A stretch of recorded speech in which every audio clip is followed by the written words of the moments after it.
A word to the wise. We are an explicit podcast tackling content with adult themes, as well as entering spoiler territory if you aren't caught up with us. That point is the end of Iron Gold, the fourth installment of the Red Rising series by Pierce Brown. I love this book.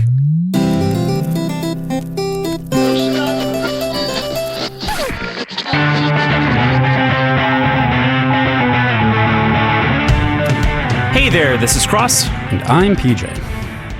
And we are Words and Whiskey, a podcast for veteran and novice readers alike. We tackle fiction novels and love to talk about what we're drinking.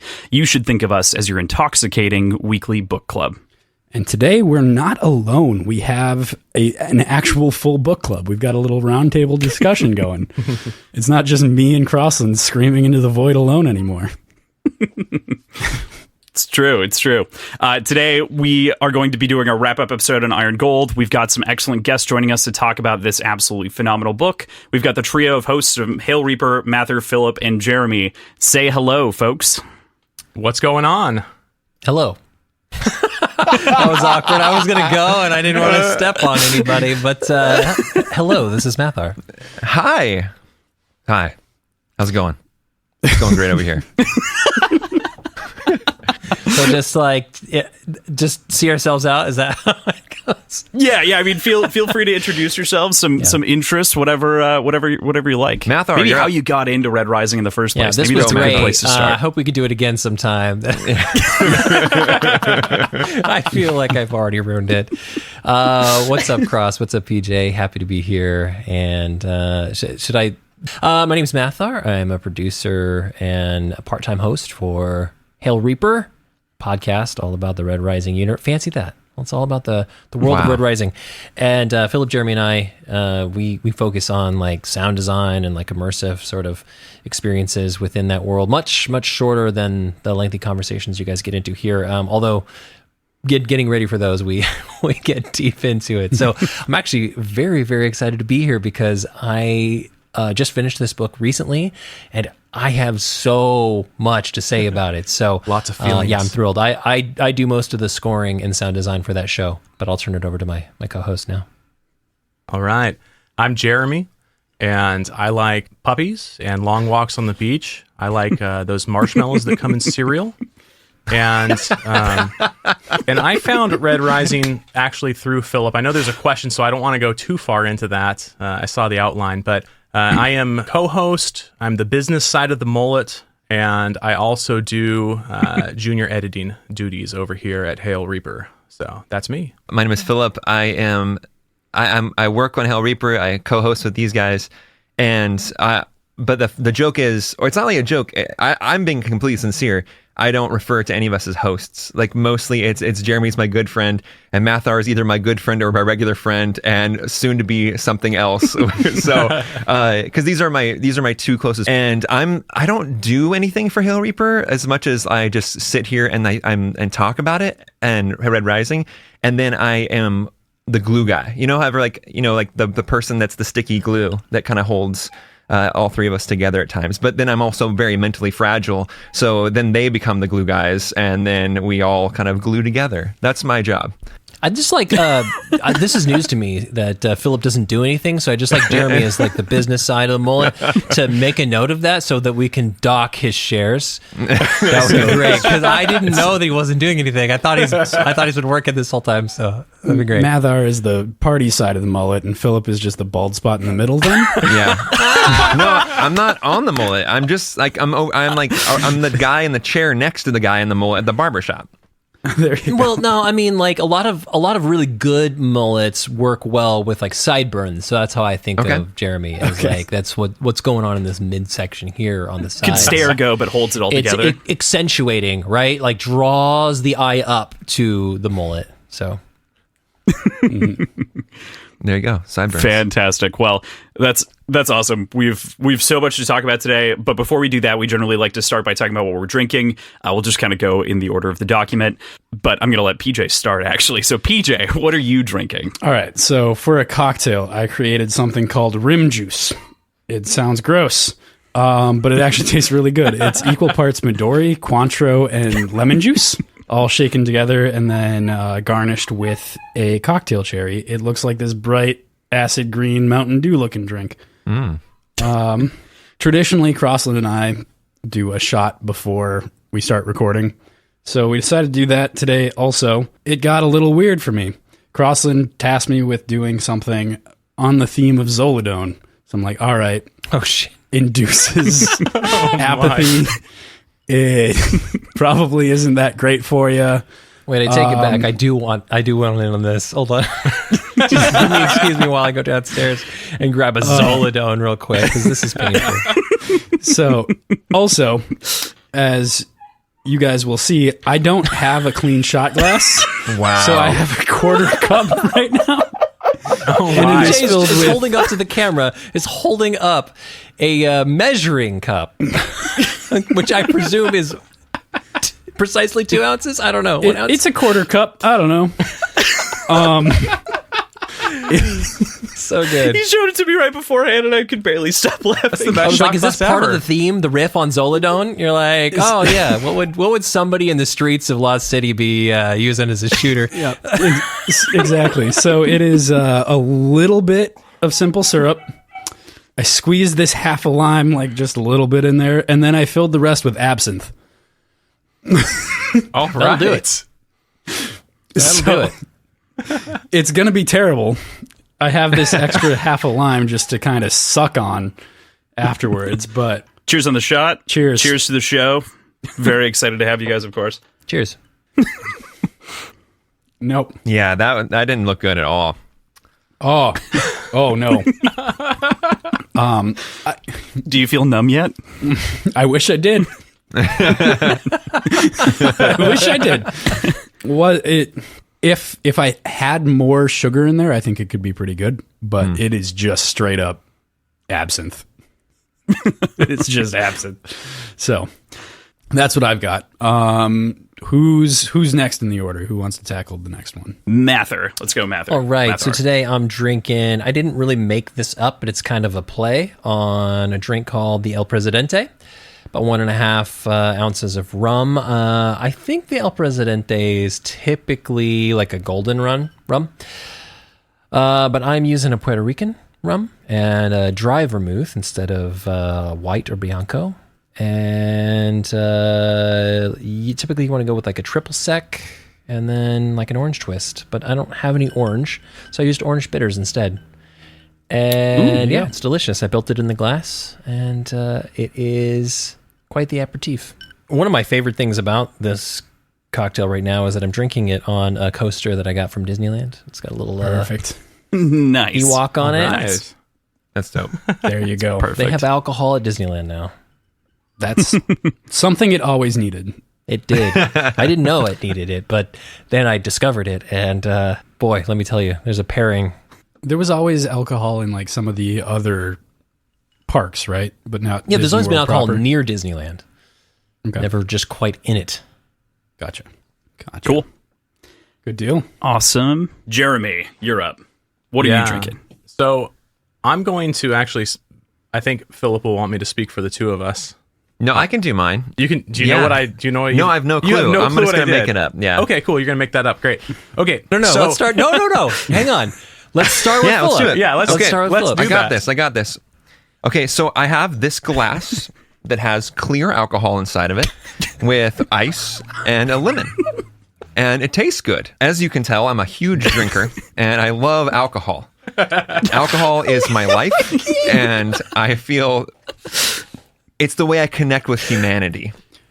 And I can't with this frat boy right now, this party boy, and this podcast. Look at yeah, him. I know. I'm a bro. You are the sideburns. I think I know it's a gin and tonic. Is that right? It is a gin and Okay, tonic. cool. I yes, got it. yes. I got it.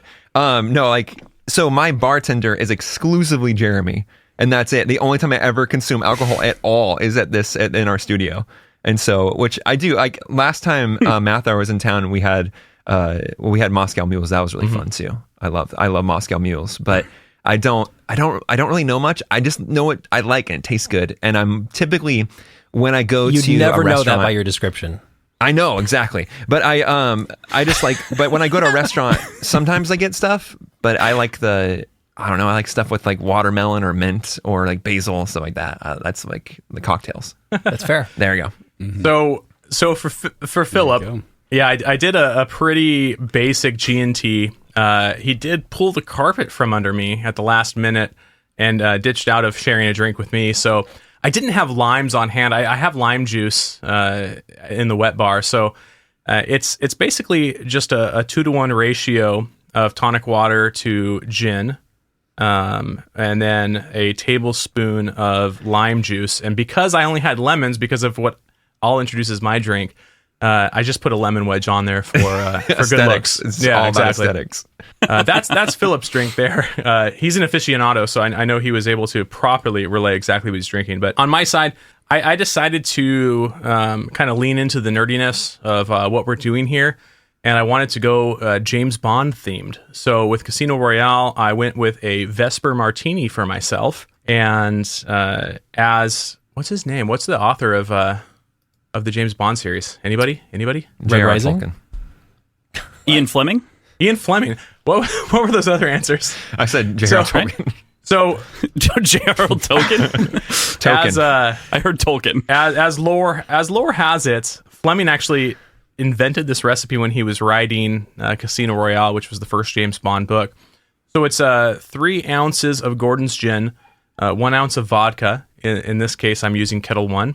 It's the recipe itself calls for quina lillet, which is quinine or quinine kind of based aperitif wine that they don't actually make anymore. A lot of people will sub out Lillet Blanc, but it's not the quinine. Mm-hmm. So I actually use Coqui Americano, and I'm using half an ounce of that. And then, of course, it's James Bond, so it's shaken, not stirred. And then I strain that to get the ice shards out, and then I finish it off with a nice wedge of lemon. So there you go. That's my Vesper Martini. Fun fact that kind of connects the tissue of all of the jokes that happened at the same time.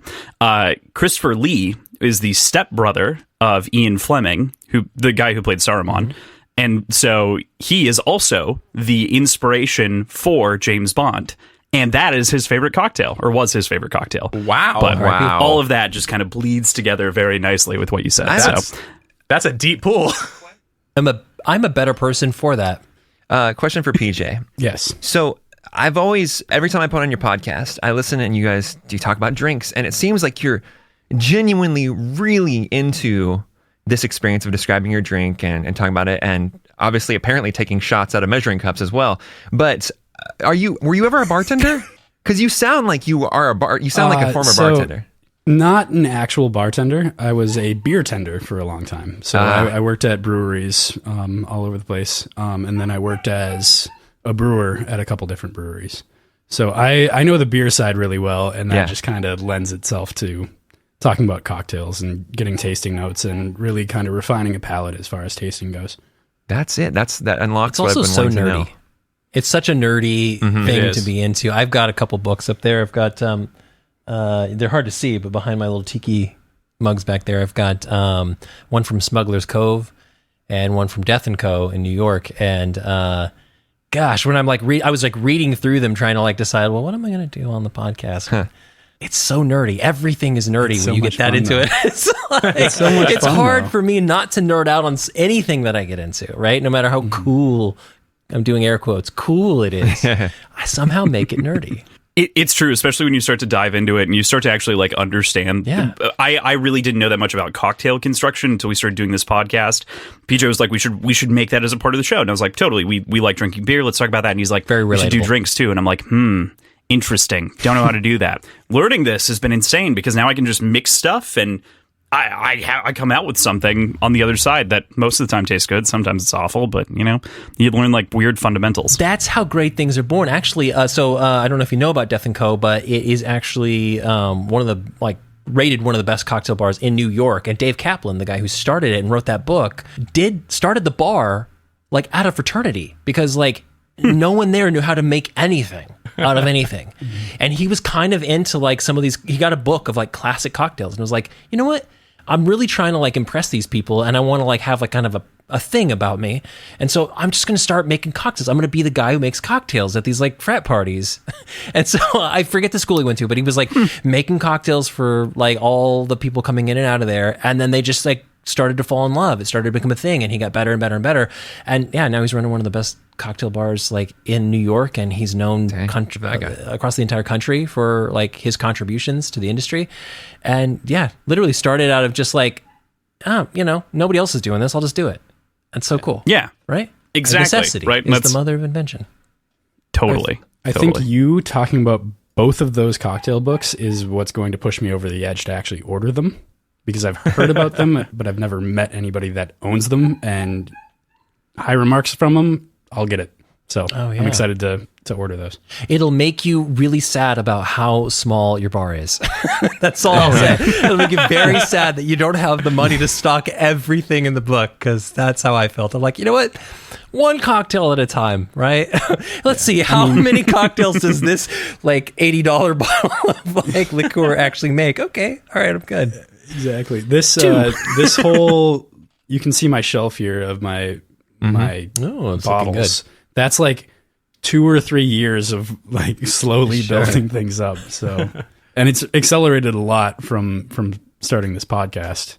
I'm like, all right, I want to do this cocktail. Well, I gotta go get like 2 additional bottles now. Dang. Okay, is that maybe the go get accents up squid there? ink. Is that I can see, or is that like a chartreuse? What is that up there on the one right here. Yeah.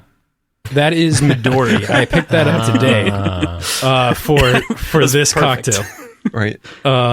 Yeah, that's a melon liqueur. It's really, really good. Oh, wow. Yeah.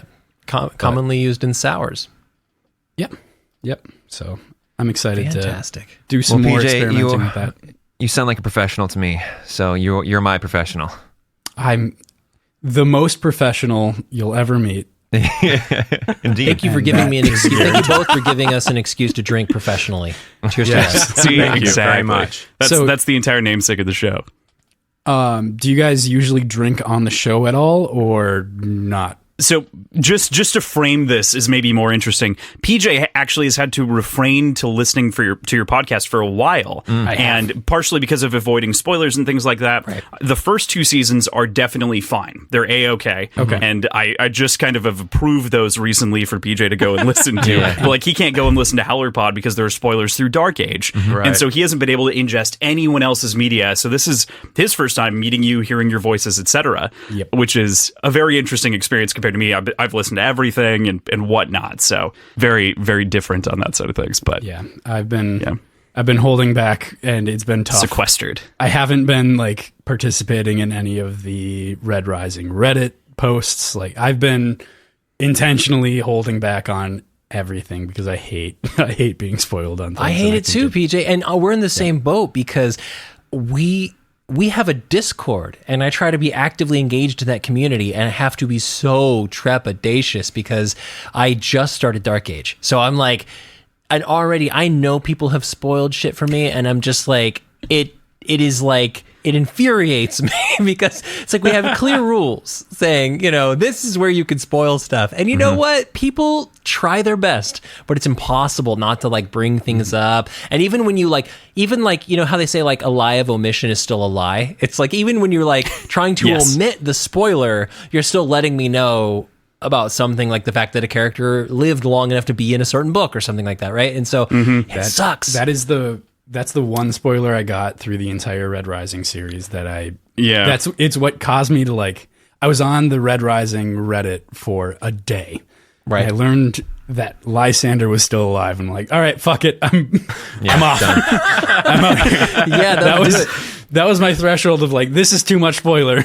That'll do it. You know, we just interviewed Howler 1 on our podcast, and I had to sit out of most of that interview because he was just talking about Iron Gold and Dark Age, just like freely, openly. And what are you going to do? Just tell, like, Pierce, can you not? Like, you're not going to ask Pierce Brown to stop spoiling his own books. Just let the man talk, right? I had to just take my headphones out and take a step back.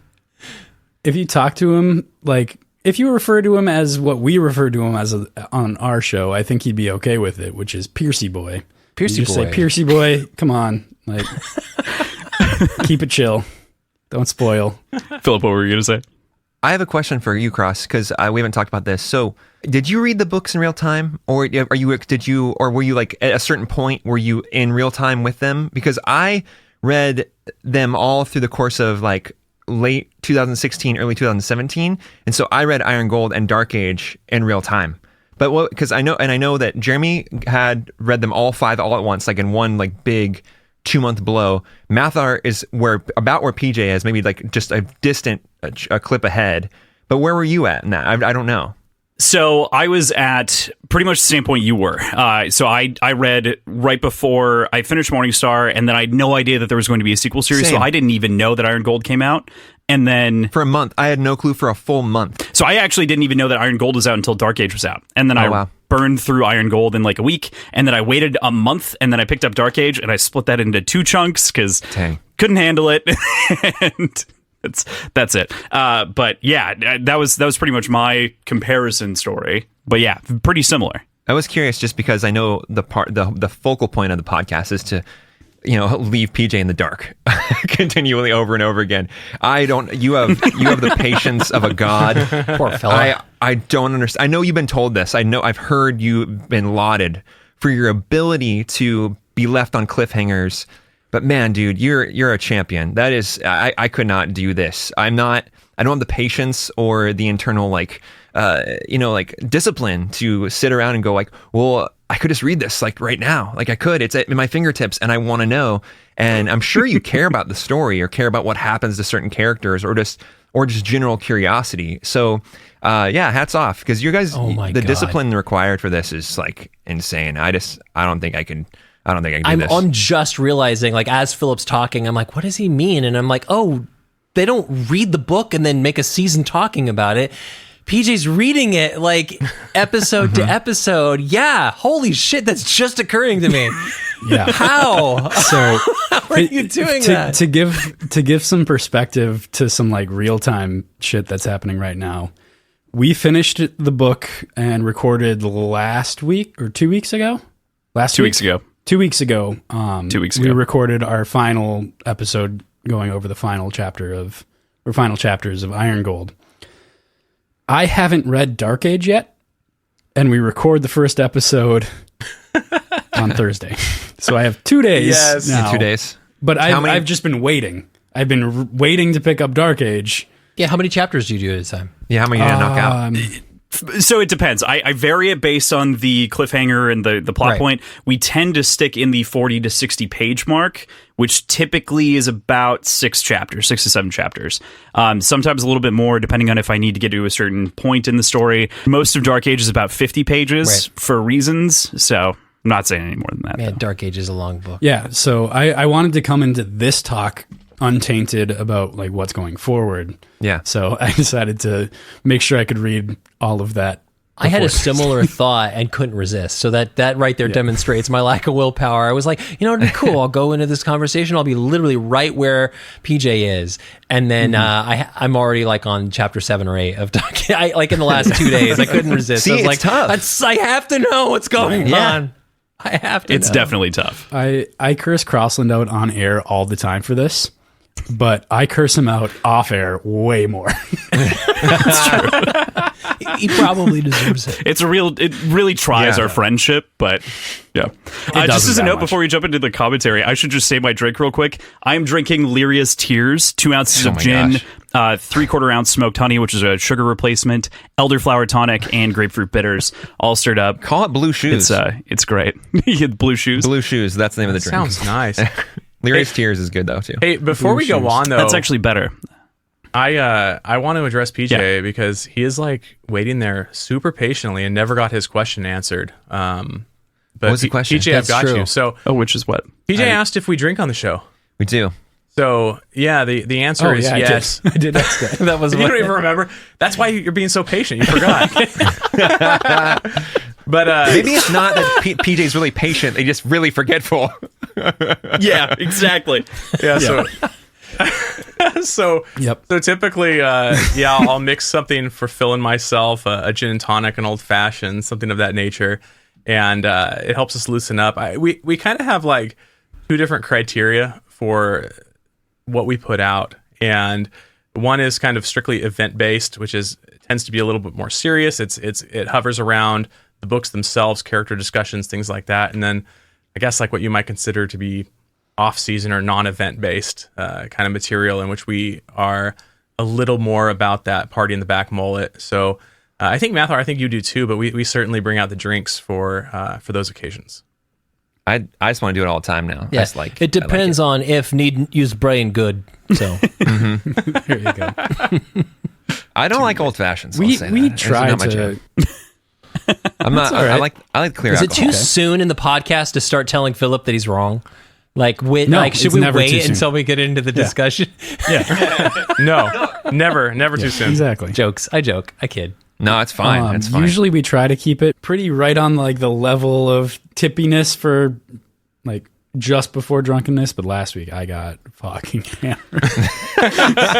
just for context, because I highly doubt you guys listened to it, but we recorded for almost 4 hours, and it was the longest that we've ever recorded. That's a champion's recording Is that session. out already? Yeah, it's only 2 hours and 15 minutes though, but I'm releasing an extra cut that includes all of PJ's drunk ramblings. Was it like which is gonna be like hilarious? throw up into throwing up in the toilet, kind of like bathroom trips in the background, or what?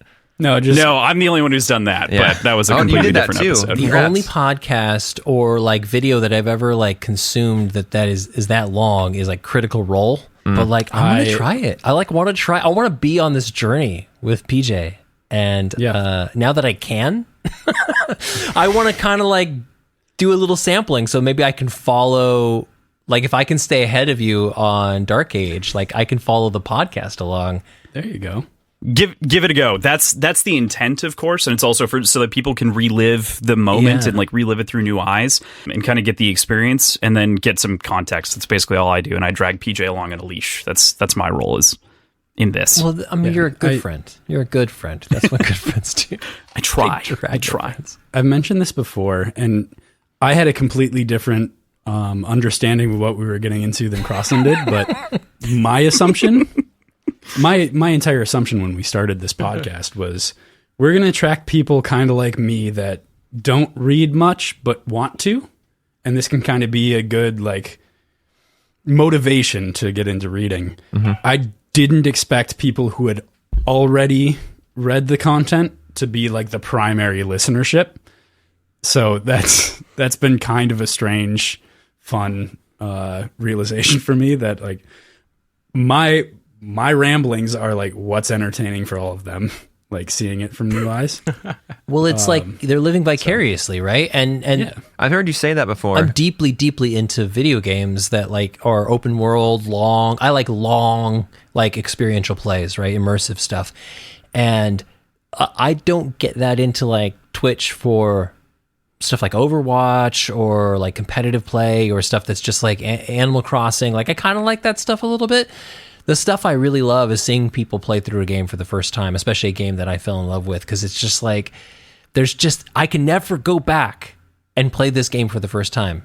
But seeing somebody else play like Ocarina of Time for the first time is like, it just scratches an itch that you can't quite compartmentalize that in any other way. It's the only way you can actually go back to where you were in some ways. So I think it makes sense that people are really enjoying your experience because, you know, you're not an idiot. So I think there's at least, I think there's like, you know, it might be one thing, like if they were, if they were only coming back and for like, you know, the head scratching gorilla sort of opinions, then maybe they're in it for something else. But I think, you know, from what I've heard of the show, what I've experienced of the show, I think it's really smart. I have to splash a little bit of praise on you guys. I think, like, in a way, I'm a little jealous of the idea to say, like, well, you know, let's let people live vicariously through someone who wants to read more, you know, because then you'll have both sides of that audience tuning in, and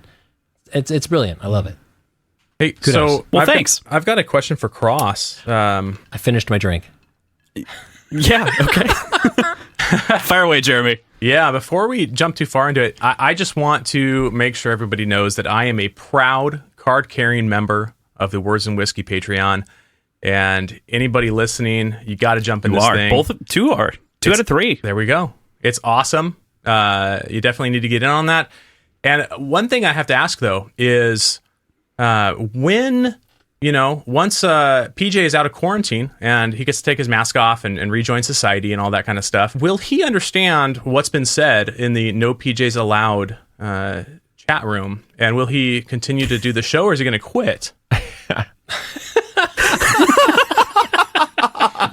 I've heard about the this. No PJs Allowed zone. It's so funny because the Discord probably looks moderately quiet to PJ, and like occasional spurts of conversation inside of our books, which is really titled the Hack Stephen King channel, and like a games and music channel, and like those go off. But the No PJ zone is live. It's a live wire all the time. So funny. And PJ has no clue. Yeah, I have access to the channel, but I have it muted intentionally, and I haven't looked into it. I haven't broken that rule. You're a good boy. I was the first person to post in the channel. I think I made the channel, but I think you pinned it. Yeah. Yeah, I did not.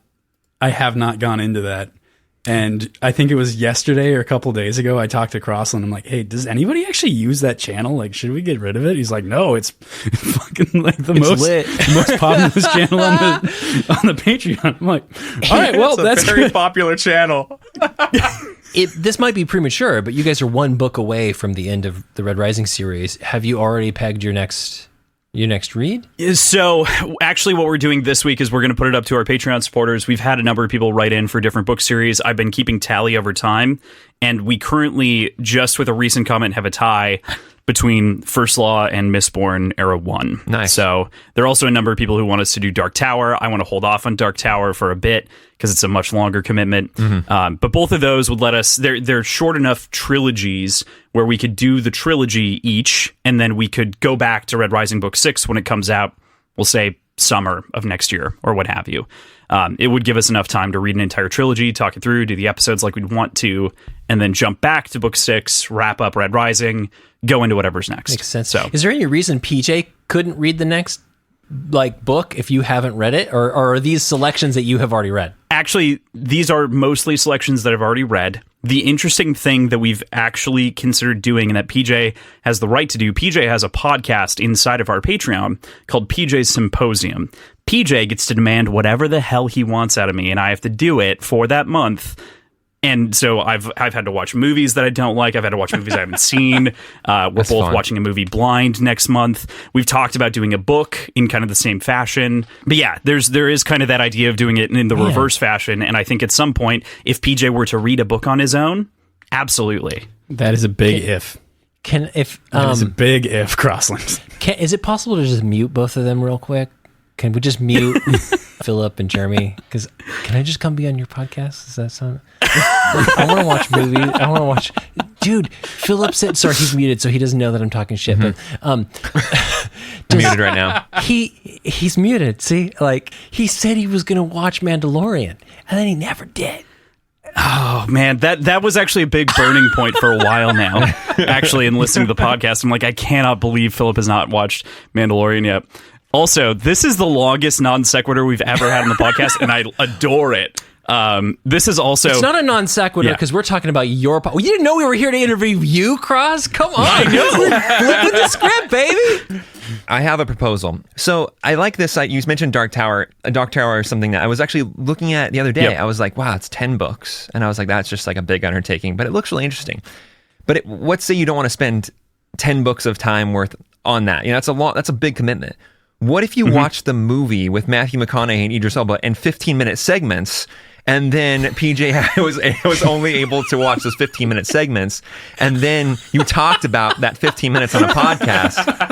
I think it's like probably a 2.5-hour movie. I think you could get some good mileage. You do the same work, concept. don't you, Philip? You do work. Admit it. You do work. I work with ideas. That's my job. This is literally what Philip does on the podcast. You're seeing it in action. Like this is literally Philip is like the idea man. It's amazing. When I say I don't do nothing, I feel like I don't do nothing, but I bring ideas. So I would hella listen to that, by the way. I was just saying, I totally would really, if you guys you guys only watched 15 minutes of the Dark Tower movie and then talked about it, and I want you to talk about it for at least 60 minutes per those 15 minutes of actual film time. And then, I mean, who wouldn't pick that up? What sponsorships would you not get from that? Tons. Yeah, that'd be pretty lucrative. Yeah. Oh, man. So, Crossland, this opens up some questions for me. First of all, is there any point in the series, if we end up doing the Dark Tower, is there any point in the series where I would be safe to watch the movie? At the end. It goes through the entire series. I can't answer that question, PJ. I haven't watched the movie. Crossland has been trying to get me to read the Dark Tower since I met him in junior Since high. I was like 14, yeah. Yeah. Oh my god. And I haven't watched the movie. So like this is set up perfectly. I know nothing. Same. I know nothing. I have no idea what you guys are even talking about. This is the first time I've heard of the Dark Tower. Interesting. Ooh. Yeah, I don't even know what you guys are referring to. I know who Matthew McConaughey is. And when you started talking about a movie version of your podcast, I was like, yeah, okay, I'm in. Like, I go watch a movie. Wait, hold on. I know Matthew McConaughey. I think this is actually going to end up being Words and Whiskey's first episode of the next book series. Dark Tower. I'll talk about Dark Tower for a while, and Cross will inform us primarily. The very quick elevator pitch is it's just like a mashup of Western plus King Arthur, I'm in. plus traversing the worlds and going from a foreign world to Earth in different timelines. That's it. That's all that I'm going to pitch. But it's wild. It's insane. Written by Stephen King. Insane, crazy shit. Okay. No. I do know what you're talking about.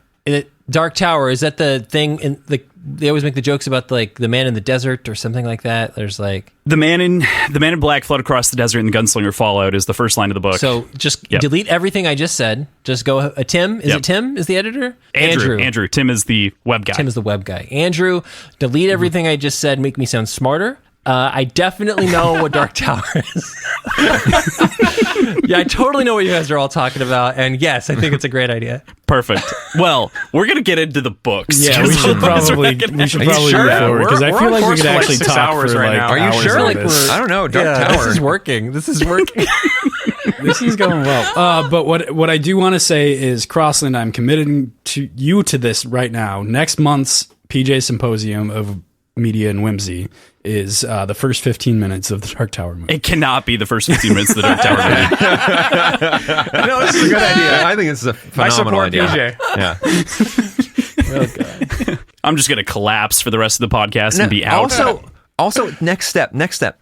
So we put a camera behind PJ, like a GoPro or something like that, and then watch the reactions, the back of PJ's neck, just like tense up, or like, oh my gosh, or just like yeah. And so it's like this full video immersive like level of it. You know, if we all mute him at the same time, then only Jeremy has to deal with him, and I think that's fine. Like, you guys can just have a podcast with me. We just turn it on once. We're back to that, huh?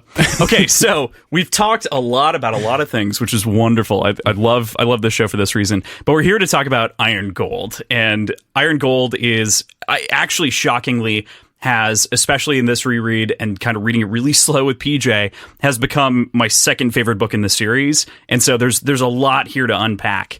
I think one of the things that I want to lead off with is obviously this book expands the POV experience and a number of things in terms of the story and the world and the eyes of which we get to see through the world or see the world through. Who's your favorite new POV? God, that's hard. That's so hard. I want PJ to go first. I think it's Ephraim. I think Ephraim creates a very unique view that's completely out of the realm of what we've heard before. To a certain extent, we've heard the plights of Lyria through Darrow and his family. Not much, but a little bit. And then there's Lysander, who's a gold. We've heard his plights before. We've got Darrow. And then Ephraim is completely out of the blue. We don't really know anything about his character other than what we know about Trig and why am I blanking right now? Holiday. That's her name. Like that. I was trying to It's mouth just- holiday. I was hoping you would look and I think holiday. I was trying to mouth it for you. No, call me out for being an idiot. Let's do that. Like it's No, always going to happen. let's cross Andrew, this out. you But- don't need to delete this. This is fine. You can leave this in. Fun fact: I'm editing the episode. Oh, there you go. Andrew is a bum. He's just mastering it. That's also staying in. But there's a progression of his character that we see in a very interesting way, and just the content's really cool. I like the heist content. I have to agree. So he's my favorite. I'm gonna take. Yeah, I like it a lot. Ephraim's awesome, and so my favorite component of this is Lyria and Ephraim interweaving. Actually, so specifically, but I would say so. Lyria is my favorite POV in the new book, or the new kind of representation of what Red Rising is. I really like Lyria's POV when it gets to where she's talking to Philippe and how that kind of slow build reveal. And I don't want to burn too much of the podcast because there's an upcoming question about favorite chapter, and I have an answer for that along these lines. But I think that Mathar and I have been talking about this. We're spending some time talking about Iron Gold the last couple of days, and I like this exercise. I do this with both Jeremy and Mathar, and it helps me. I'm a very big vocal processor, and all three of us see the series really differently. We have unique opinions, and we don't really. I don't think one of us sees it exactly or precisely the same. But for me, I just like. It sounds weird, but I'm going to say it for lack of better words. I like honesty with my narrators, and I like transparency with my narrators. And I feel like even though Lyria can be, I don't know, sometimes excessive, I feel like and kind of like be too quick to anger. She's younger, so that makes sense, right? And then she's also, her life has been so hard, and I feel I give her a lot of grace in that. And a lot of people consider her, I've heard people say she's whiny or she's this. It's like, but like, look at her life, and look at where she's coming from and what she's been, and she has no agency whatsoever. But I do like that her inner dialogue is very honest. Where I look at Ephraim is so interesting, PJ, and I agree with you, and I love Ephraim, and I love Ephraim more because of Trig, because I love Trig, even for that one snapshot. But I think that where Ephraim is and Lysander can be clinical, and they can be dispassionate at times. I like Lyria, who's the opposite of that. And that's how I connect to stories and connect to books. And I want a character to talk to me.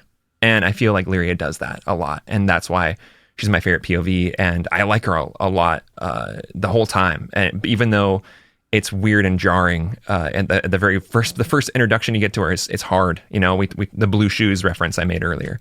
But it still doesn't deter me from enjoying that POV.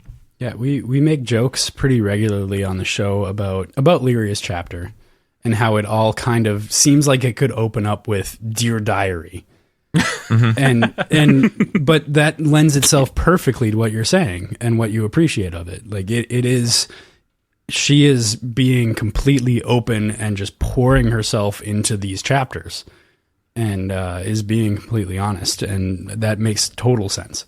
I personally, like, the diary thing was a joke at first. It was a one-time joke that I cracked, and then PJ kept bringing it up, and I was like, all right, it's going to be a joke from now on. Yeah. But also, it's very true, because it does give that honest and open lens for Lyria, and that makes her a very, very interesting character. And I do find some of those critiques to be very harsh of Lyria that say that she doesn't have any agency. It's like, well, of course she doesn't have agency. She's an ant inside of this giant mechanism. She alone cannot have that much agency. But she does have agency over certain things. And what I think is really interesting that you mentioned about Lyria is her agency is actually shown more from Ephraim's perspective than her own perspective, which is really an interesting thing that I think a lot of people don't pick up on. And I only picked up on it when I read it really slow. I like that. Mather, your favorite, or Jeremy? Okay, so starting out, first half of the book, Ephraim all the way. Like, just solidly Ephraim, although close second, Lysander actually was a close second for me. Like, I was very much looking forward to Lysander's chapters. I wasn't bored a second in Lysander's chapters. Like, his POV was refreshing because it was so far removed from the core, right? In a place that we'd spent very little time up till Morningstar, right? And even then, it's a sliver of the story. And like, there are ways, like the examination of Gold Society as maybe, I think that the Rim represents maybe a closer approximation of what Gold Society was intended to be, right? Like honorable, like the structure is meant for the benefit of all, right? And even though it's still a bastardization of that, it is, I think, closer. And so getting to see that, right, is really interesting. Even in the trial, right, of Romulus, like I think helps a lot. That wasn't a spoiler, right? Like that would happen in Iron Gold? Oh, shit. No, okay. no, it's Iron Gold. Yeah, like, you're fine. Wait, fuck. Oh, You're I fine. was trying to remember. What did I read in the first chapter? Okay, yeah. So that to me was like almost like it was like neck and neck with Ephraim, because like PJ said, like all of that stuff was new for me, right? And that was the stuff that I had said, I'd lamented over and over to Philip and Jeremy, like, there's like so much grittiness in this world, and all we ever see is war. We're always on the front line. Always on the front line in the first trilogy. And boom, Iron Gold throws you into the nitty gritty of the city, right? It is cyberpunk all of a sudden. And through every one of those chapters, right? You are in the middle of a heist. You are in the throes of a criminal organization, right? And that is to me so appealing. And yet, what I'll say is that by the end of the book, I found myself looking most forward to Lyria's POV. That's when I finished the book, I was very much looking forward to how things wrapped up for her because of that crossover with her and Philippe, you know, Ephraim as Philippe. Wait, what? You bastard. So I can get behind that like, too. I know you're kidding, but for a split second, I was like, oh shit. You're in that zone. You're protecting I TJ tried right now, and you're so in that zone. hard. I should have done it. I shouldn't have looked ahead. Oh man, I should have just stuck to my guns. I don't know. Like, I don't know. You said it already, Philip, and I don't know what else to add. But yeah, by the end of the book, I was so shocked because I did not care for Lyria at all in the beginning because I thought it was going to be more frontline shit. And it's like, I've got enough of that. I want to know what's happening, like at the heart of the society, and I don't think you get any better look at that than that final scene of the book when Lyria is sitting with Holiday. Oh man, so good, so good. I think Lyria is the bellwether for what's really happening, like in a lot of ways to me. You know, she's telling you how this war, how Darrow affects all these people, these millions and millions of people, and how it's a struggle to live life in this world. And it is like, it could be obvious, it could be the counter or the flip of that, but I think Pierce just portrays it in such a unique way, in an individualistic way, that it makes it fun. And I look, like I said, Mather, I did look forward to it as well. Lyria was like, what's going to happen with this girl? You know, that's like probably, I don't know the age. Can anyone speak to that? I'm kind of 18. Yeah, I was about to say 18, but that's what it felt like. So it makes sense. It's a great addition that I think a lot of people overlook. But I think on rereads, I think everyone picks up their view of Lyria because the first read is just this, you're looking for that same kind of adrenaline off this end of the series. Right. And you have to rebuild that tension. You have to let things grow. And so you plant those seeds and you let them pay off at the end. And I think that that's something that a lot of people get turned off to right away. They're like, well, this isn't clipping at the same pace that I'm used to. So yeah, totally agree. Jeremy, what's yours? Yeah, so I'm kind of going to tailgun here and echo a lot of what's already been said. Cross, you actually just brought up the fact that on rereads, Lyria is a better narrative, and I actually firmly agree with that. That's one of my talking points. Is I didn't enjoy Lyria's POV much at all on my first read. It's very, like, I have 2 young kids, and I get plenty of books that are like, the sun is shining and it's so bright. And it's like, I have enough of that already. I don't need it in my Pierce Brown books either. But for the reasons you all have said and what she brings and the beauty of the naivete, and I think there's like this realness that she brings to it as well, where the one thing I appreciate about the second trilogy is that Pierce isn't trying to write this fairy tale. It's like, what if a society was really overturned? Like, what would happen on the back end? And it's like, it's horrible. like nothing, hardly anything good comes of it. Not that you shouldn't. I'm just saying that, like, it's not pretty on the other side. And there's a lot of rebuilding and a lot of road ahead of them. And I think Lyria exemplifies that in this story.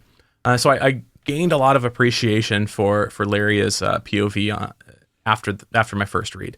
Like, my favorite is still Ephraim. And actually, Mathar and I are like really kind of locked with each other when it comes to our impressions of the book series, for much of the same reason. Suddenly, I got Blade Runner.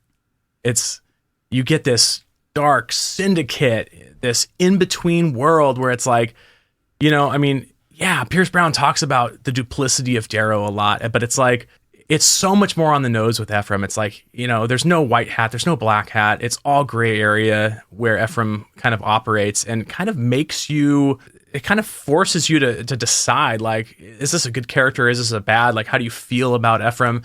And it's interesting that the majority of people come out loving Ephraim. And I just appreciate Pierce's writing for that. And that just captivated me wholly for Ephraim's POV. So fantastic. I do want to jump on that last comment that you made.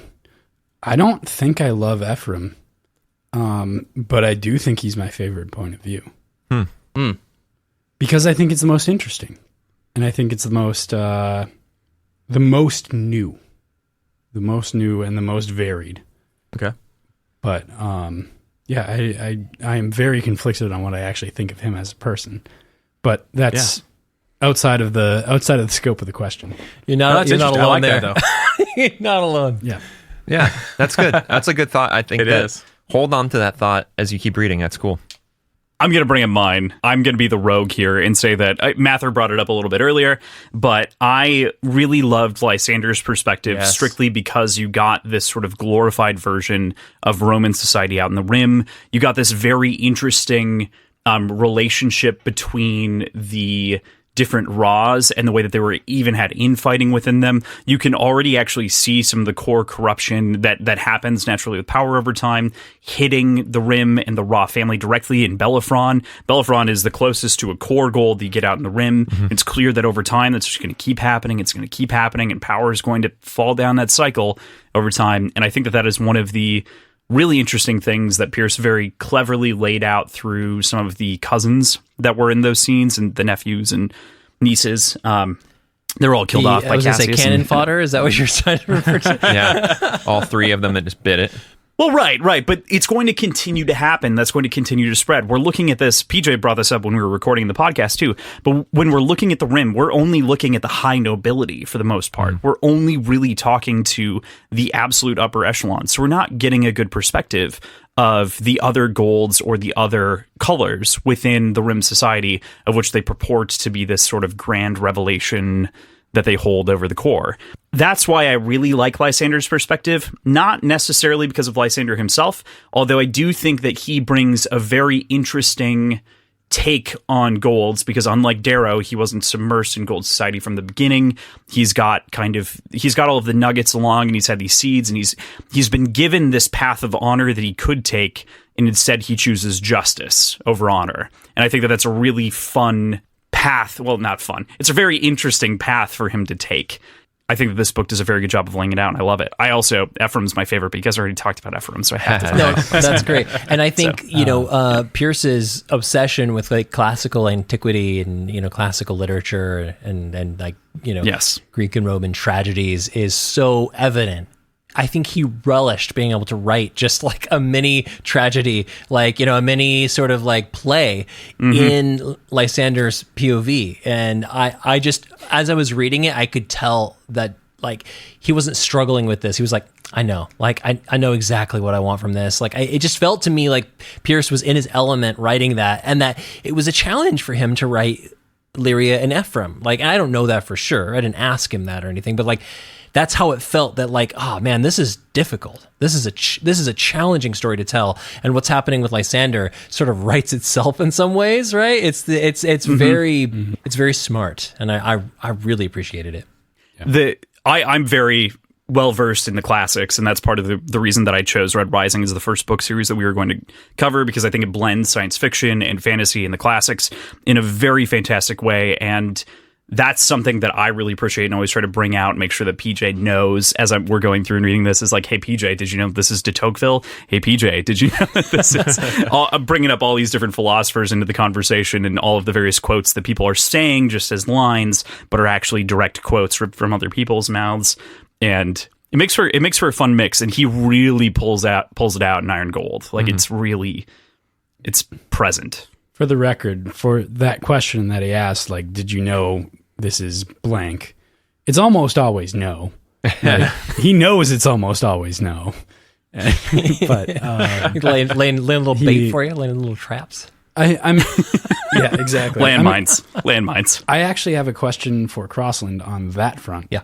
Would you have this much of a granular like scope of things and like the references and everything if we didn't approach it on like this small 40-page chunk at a time thing?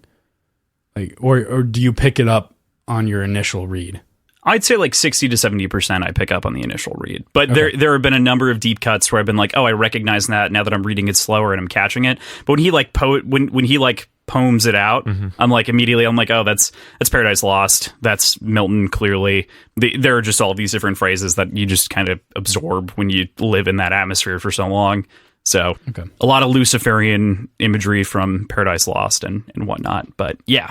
It depends. There's some that I have to like. One of the things that I found really interesting is Ephraim and all the references to art was something that I had actually had to do a decent amount of research on to kind of understand his perspective and the way that he was viewing things, everything through art, and the way that a lot of his perspective can be viewed through the paintings that he references over the course of those chapters. So that makes Ephraim a very interesting and different character because he's not necessarily inspired by writings so much as he is paintings. That's something to keep an eye out for. Love that on the reread. PJ, you had the next question. I did. Do you think Tongueless is narratively intended to be a replacement of Ragnar and Pax, or does he serve a different, bigger picture? Whoever wants to go. I'll take this just because it's fresh for me. I want to say this in a way that doesn't sound like dismissive to anybody, but I like kind of forgot about him in the book. Like, I mean, he's brought up, and every time he's brought up, I'm like, oh yeah, that like that big obsidian guy that they're with, right? Like that's kind of how I feel. He's about there, it too. And yet I'm not sure 100% why. So like, it's interesting. You bringing up this question made me question, like, did I miss something in the book? Like, is there more to this character that I didn't see? And like, is Pierce setting him up like for something later on? Because he doesn't say anything and he doesn't do a whole lot. Maybe he is, I guess, so that maybe it's to make Apollonius feel bigger, right? So now you've added an obsidian to your ranks. You didn't have any. And so it makes maybe Apollonius's size seem grander, that he's facing down and able to like have such presence in the midst of not only Darrow, Severo, and the Howlers, but also in front of a cold-blooded killer. Like, let's be clear, that's like how he's written, is just to be this like cold. He doesn't say anything, I think, to give him even more presence in those scenes. Like there is there's a brute in the room, right? Like, exactly. An imposing nature. Yeah, because he's silent. What's the D&D version of that, Mathar? Like barbarian? A bruiser or a barbarian or something like that? He's a barbarian. Totally. He is. Yeah. Like he also has a gentle nature about him, which I think maybe that's where like the sort of like comparison to Ragnar and Pax comes from. Like maybe that like gentle side that you don't see, like appreciates music. Mantises have. Yeah, exactly. Right. He's cultured. Right. Like, but obviously meant to keep Apollonius in check. And the fact that Apollonius is still able to like be threatening says a lot more about him than it does about Tongueless, maybe. I don't know. That's fair. And then the other three of you guys, if this is something that it's tough to answer from the next book, you guys can just defer to the next question, because it's kind of nice to have the two people who haven't heard the next book talk about it a little bit. And I don't know if it's difficult to No. approach it with more information. I'm very good at talking about this shit and lying to you, PJ. Yes, you are. Our show, real fast, Jeremy, I want Jeremy to answer this, but we do this, PJ, too. Like, we take our show method is that we all know the story, we all know what's coming, but we do segment everything out. Like, we kind of talk through the books as they're happening for us. So we've built in this restraint for each other, but also for the audience, so that if they were to listen we've gotten away from that a little bit, but that's how we started. So we've kind of like, it took a lot of practice, honestly, to not like just want to jump ahead. And Cross is probably the best of us all in this arena. But we've all like learned this through practice or through editing. But Jeremy, you want to say something about Tongueless? Yeah. So I think I can only answer for myself, like in context of the book, PJ. But for me, I see this shift of Severo in this book, where Severo was used very much for levity by Pierce in the first trilogy.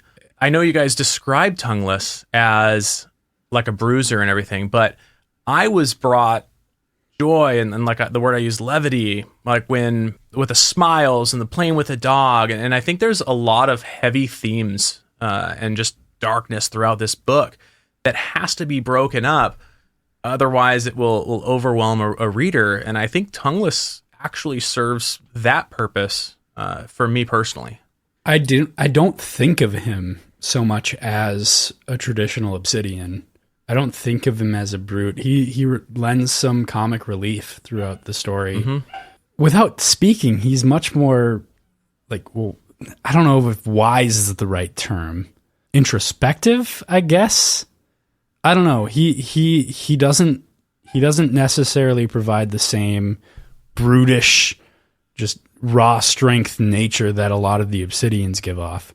Well, he's certainly slow to speak. But there you go. I was going to say, do Obsidians have That's poise? true. Can an Obsidian have poise? I'm sure they can. Yeah. Exactly. I think PJ. Let me jump in here. I think PJ, you're kind of answering your own question in a way, right? Like a little bit. Yeah. Like it's a cool thing to arrive at that conclusion, but it's like you just described a really individual character that does not echo Pax or Ragnar, and you're just like you're past just like 2 minutes of talking. It's true. And so I think that you through the conversation that you just had with Mathar and with Jeremy, you're now kind of arriving at that place where you're realizing they are different than Ragnar or Pax in a lot of ways, or rather, Tongueless is very different and brings the own unique qualities to the story, and also to let you know, like that question. I think Cross can speak to this. The Red Rising was not a pervasive, huge thing on the internet around the Iron Gold era. Like it's grown a lot, but that question was asked quite a bit on the places that you could get Red Rising content. Like even like the Dark Age-ish time and like the Iron Gold. So it's not a goofy question by any means. It's a question that I think we all had when we read Iron Gold. Like, well, what's the deal with this guy? Like why and trying to explore that mentally. But I think you actually just summarized it really well to yourself. Yeah, I think I came to a lot more of a revelation during this conversation than I thought I would. That's what's so great about this. Philip, I need to do that more often. I need to be like, PJ, you've actually figured it out. But I also don't want to say that because it's also, I don't want to be conclusive about the end of the story. Yeah. It was good that you got to step in and fill in for me there in a sort of dad way. I'm a dad for the podcast. Podcast dad. Podcast dad. Philip is the podcast dad. I'll take it. Jeremy has been a dad longer than I have, but I'll still take that mantle. Yeah, I love Tongueless as an add to the narrative. I never felt like you replaced Ragnar because he does feel like this different kind of spirit inside of the story. But he does hold kind of that similar stature as Mather was kind of making it out to be. He's standing tall and he's over top. There is this interesting thing where he's considered a threat for a good part of the novel, where they're questioning whether or not he's a good person or a bad person or someone that they should be taking around. And I think it is the moments, as Jeremy mentioned, like the dog and some of the additional levity that he gets to add as sort of the fathers fight each other between Severo and Darrow. He does kind of add those lighter moments to the story, in addition to Lyria's POV, for sure. With that, I wanted to talk about our favorite chapters of this book. What's our favorite chapters going around the circle? We should, can I be the dad again? Yeah. Can we establish an order? Jeez. Sure. Yeah, let's go. absolutely. Let's go. Philip, Jeremy, Mather. That'll be the order. PJ Cross. Okay. I'll go last. Sweet. I have a tandem answer. I hope this gets echoed by other people and are here. I really like chapter 35 for Lyria and chapter 39 for Ephraim when we're seeing the correct me if I'm wrong, Cross, in that too, when we're seeing the abduction of the children, those two those two things. So you're seeing Lyria's point of view of all hell breaking loose inside the aircraft, and then you're getting the flip or the counter of Ephraim, using that grav well to suck down the air car. This has been 2 years for me since I've read this book, so I apologize if I'm using the wrong vernacular here. But that is just so exciting. Regardless of me hating the idea of two characters that I care about, mostly because I care about their parents, but still care about that they're about to be abducted. Terrifying, but exhilarating and exciting. And, there's a lot of Ephraim moments that are so exciting in this book, but to me, that was the height of suspense for the entire book. And I really liked those two. I don't like the fact that there's, I think, 3 Lysander chapters in between those 2 chapters. But because I'm like, oh my gosh, like Lyria's getting, blah, blah, blah. It's all this crazy stuff happening. And you flip the page like Lysander. And then you go to a meal with like, Lysander. Good night.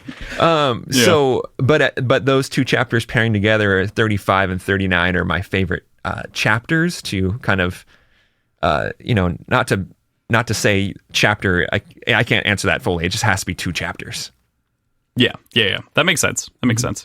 All right. So, sorry, you asked for an echo. You're not getting it from me. My favorite chapter is one of Lysander's POVs. It's chapter 61. That's going to be the Romulus trial. Cross, you were talking about the classics, and I'm so glad we touched on this fact when we were talking about favorite POVs, because this exemplifies why I think people are attracted to the Lysander POV. This is that classic, beautiful, idealized Gold Society. Again, just as a disclaimer, we're not justifying Gold Society, but not at all. What it was intended to be, the honor, the beauty of Romulus falling on his sword. I mean, right? He could have taken the out real quick, but you get this amazing honor and honesty coming from Romulus, where he's like, nah, you know what? I actually didn't know about it. I'm going to die now. I think also just Dido's miscalculation. You kind of get that interesting dynamic between, the Rim Society and a Venusian, and what she brings to the table, and how she's kind of trying to undercut this society and gain power, but at the same time save her beloved husband, and fails in doing so. And I think it's beautifully written. And I'll stop there. It's my favorite chapter. It is a genius tragedy. It is a geniusly written section, especially given the trial and sort of the draconic nature of the whole thing, and the way that all plays out against her favor just feels brilliant. Somehow he tucked in a little bit of a conversation. This book is a lot of things. It's a heist novel. It's a second heist novel in Breaking Out Apollonius. Yeah. It's Nice. a trial. We get a friggin' trial, as though it's. I've been watching Better Call Saul, so that's in my head. Oh, but Kramer nice. Kramer. Yeah. Like there are just so many different elements to story being wrapped up in the single book that it's wild, and that's why I think it's grown to be one of my favorites. Is for exactly those reasons, that and the execution of Romulus at the end.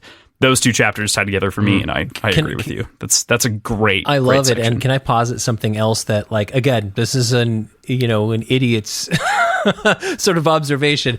I am not trained in classical literature. I had a couple, semesters of advanced lit, but talking about the idolization of Gold Society, I think it's so expertly written because it's told from Lysander's perspective, right?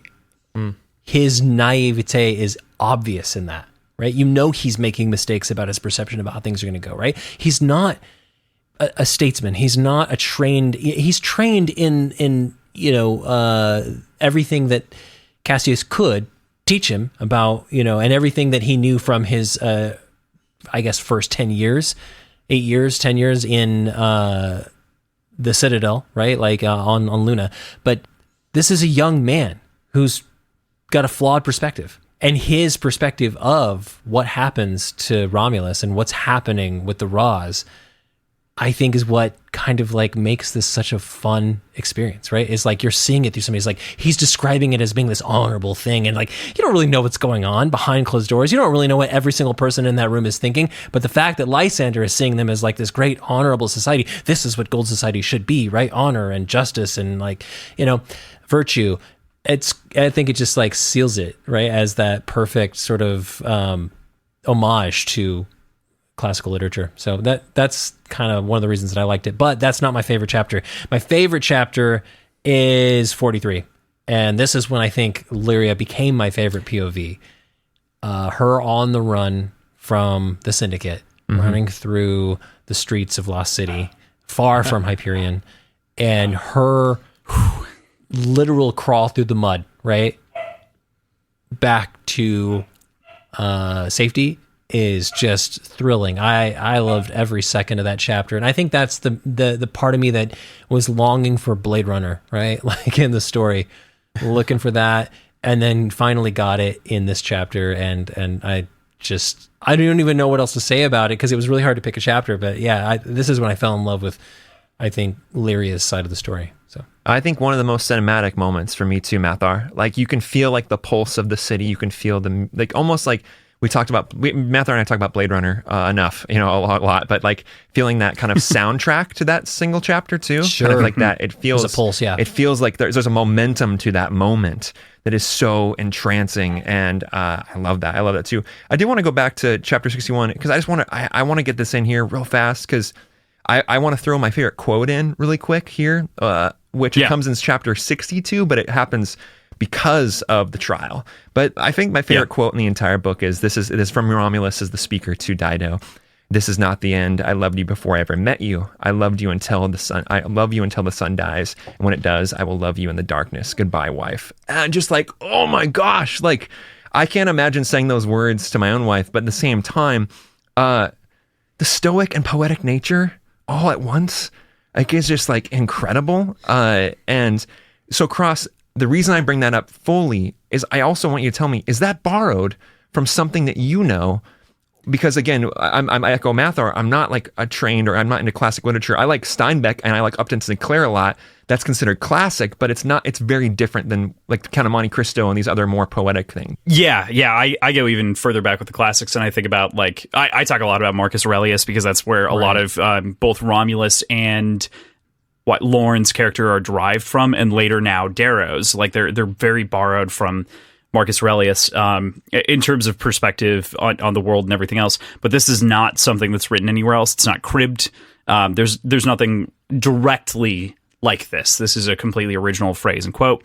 The only thing that I would add to that is that it is in the mindset of someone like Marcus Aurelius, who would be like, I will love you forever. I also understand he goes on to talk about the reality of things at one point, and he says wine is just dead grapes, meat is just a rotting cow that I'm consuming, and he gets into like these very visceral descriptions of the reality of things and their sort of post processes that we enjoy. And I think that this is sort of an extraction of that extends it and goes, hey, I am your husband, and I will always be the one that loves you the most from my perspective, and I will continue to do so even when I am dead. And that will live beyond me.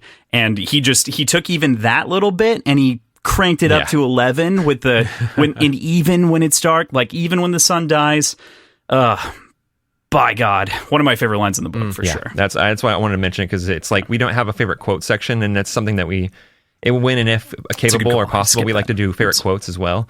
And it's a fun little section. So I wanted to bring at least one quote up here real quick. So I'm sorry. This book is like a romance novel because you get my favorite. It's like 4 romance novels if you think about all the perspectives. No, it totally is, because you get the whole Mustang, or Mustang is like the ocean, and it talks about the undercurrents and stuff, and that's in one of the first couple chapters, and that's my favorite like romance quote of the book. So there you go. He's bringing the romance.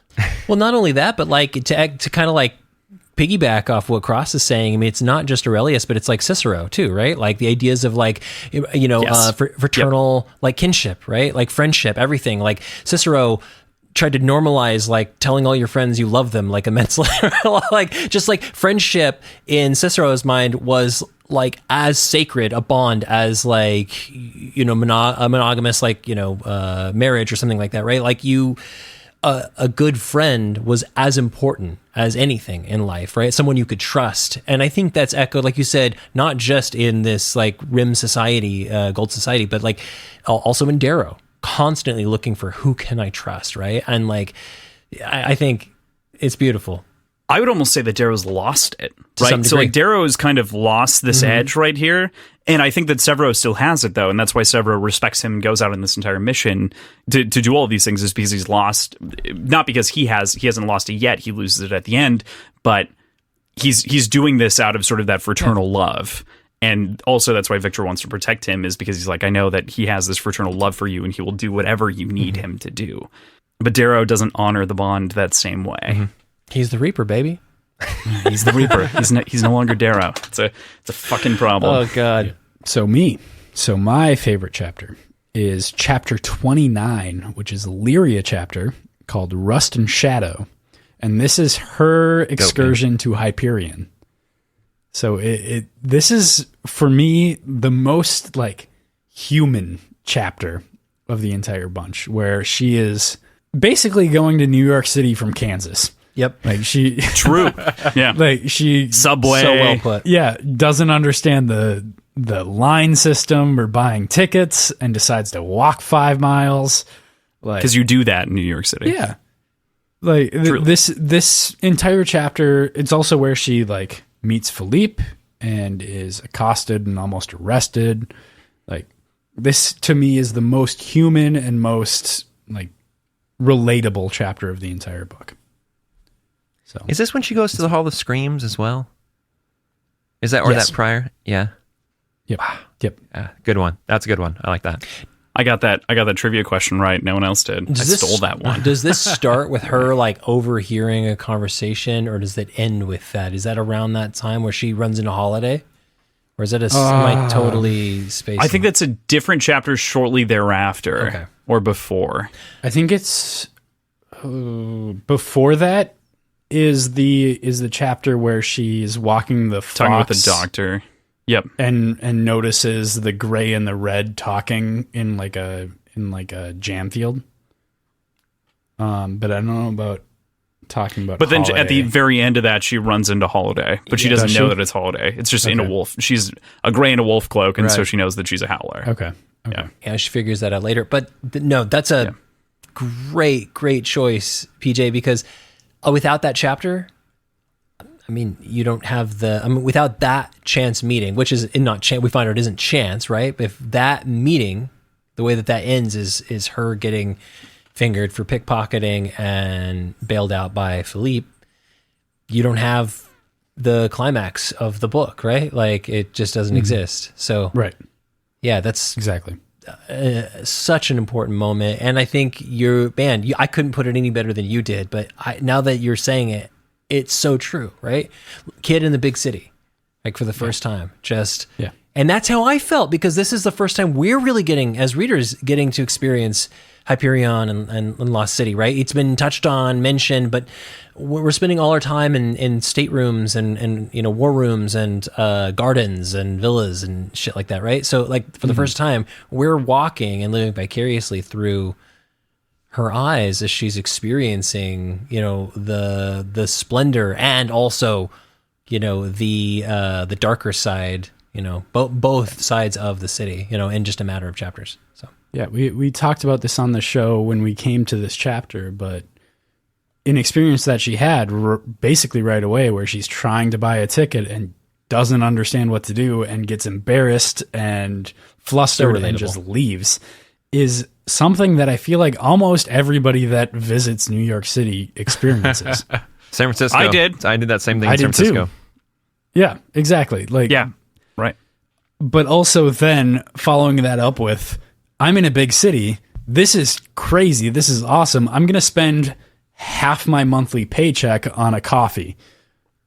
It's just this weird, like, I don't know what's going on, and these are normal things, and it doesn't seem normal to me. And we're just kind of going with the flow a little bit, and we're following her through this chaotic experience of a normal day in a big city, and it's great. Like, it's very, very human. You know, I felt a lot like Lyria, and I don't know if Minnesota's a great comp for this, but Cross in North Carolina will definitely feel this. But when I went to the East Coast and I ended up on toll roads, oh my God, I was like, what the hell? Like, I roll up to this place and they want money from me, and I'm like, I don't have cash. And so they're like, oh, just let it take a picture. We'll just ticket you in the mail. That was my very Lyria feeling moment right there. Yep.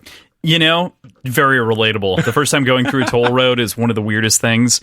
And having driven through so many right now, they're more of an irritation, but I understand why they exist. I get it. I don't need a lecture. Get in the comments section, please. But we get those every once in a while.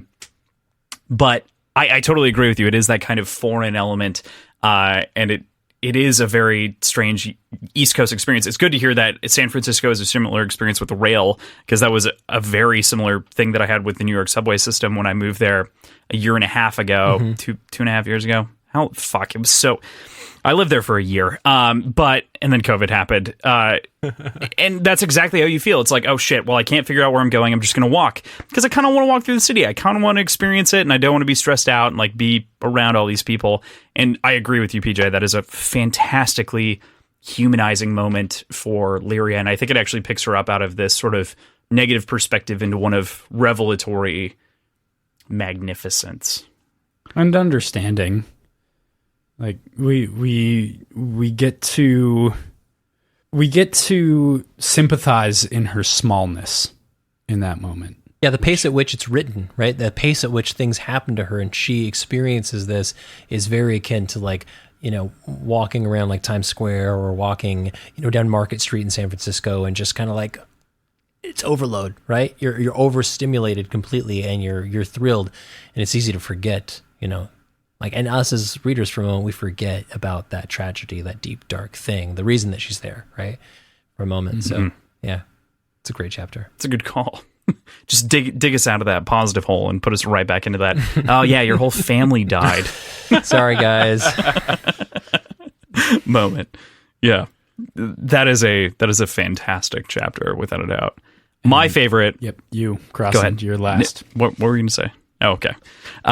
My favorite is it's so tough to describe, because it's not just one chapter, but it's a series of chapters that kind of accumulate. Like Philip on this question, for me, it's the first 3 chapters that kind of redefine Darrow in a very interesting way. We lead off with a very I grew up playing Warcraft. I loved Warcraft, Warcraft 3 and whatnot. When Darrow is walking up the steps of the secondary triumph after claiming Mercury, it reminds me of the moment where Arthas is returning home, and he is this sort of zombification of the man that he knows when he goes to kill his father. It gives me these same sort of moments that were very evocative in my childhood. I love that first chapter, but for me, it's that lead up to the 3rd chapter where Darrow turns off the Reaper and becomes Darrow and recedes down into this human moment. We talk about it all the time in the podcast. I mentioned it numerous times by name, but the fantasy is the name of that chapter. And I think the fantasy is so important to set the stage for Darrow's character in this secondary series. It really sets him up as wanting and believing that there is this other universe in which he could exist as his father, but it's not one that's attainable, as it's been proven throughout the series, because he has to be a father to the other thing that he birthed, which is this rebellion, this society, not the society, the Republic, but this society. Small s, capital S, different. But so yeah. So I think that's really definitive for Darrow. I think as far as a conversation standpoint goes, based on that answer, I think it makes a lot of sense to bleed straight into the next question. Which is, how do you feel about Darrow's internal struggle between wanting to be a father and wanting to be a warlord? And do you see the Reaper and Darrow as individual, discrete characters? That's a big question. So I'm a big Darrow fan. Like, I love Darrow a lot. I've talked about that in our podcast. But I think I'm just trying to think of my words real fast. But I don't think Darrow wants. I don't know what Darrow wants in this book. And I don't know if want it would be the right word, the right phrasing that I would choose. I don't think he wants to be a dad.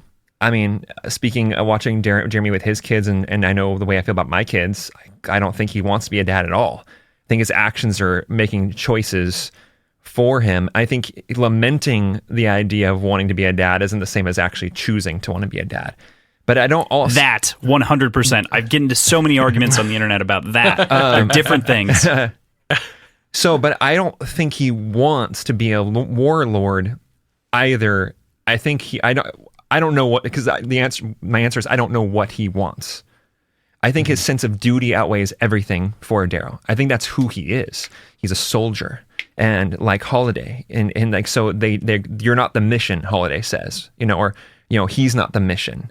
I think Darrow fools us a lot by thinking or saying that like he cares about these things in some ways, but really he cares about the mission or the process of that mission and goes about it. And he's very similar to Holiday, but he just has a lot more feelings. So where Holiday can be a lot more clinical. So I don't know what he wants, but I don't think he wants war necessarily, but I don't think he wants to be a father either. So I'm like left confused by Darrow a lot in this book. Again, I apologize. I feel like I should have. You guys all did such a good job preparing these questions, and then also both Jeremy and Math are reading this book recently, and me not. But at the same time, I think I'm just left. I'm left with a different version of this character than I had in the first 3 books.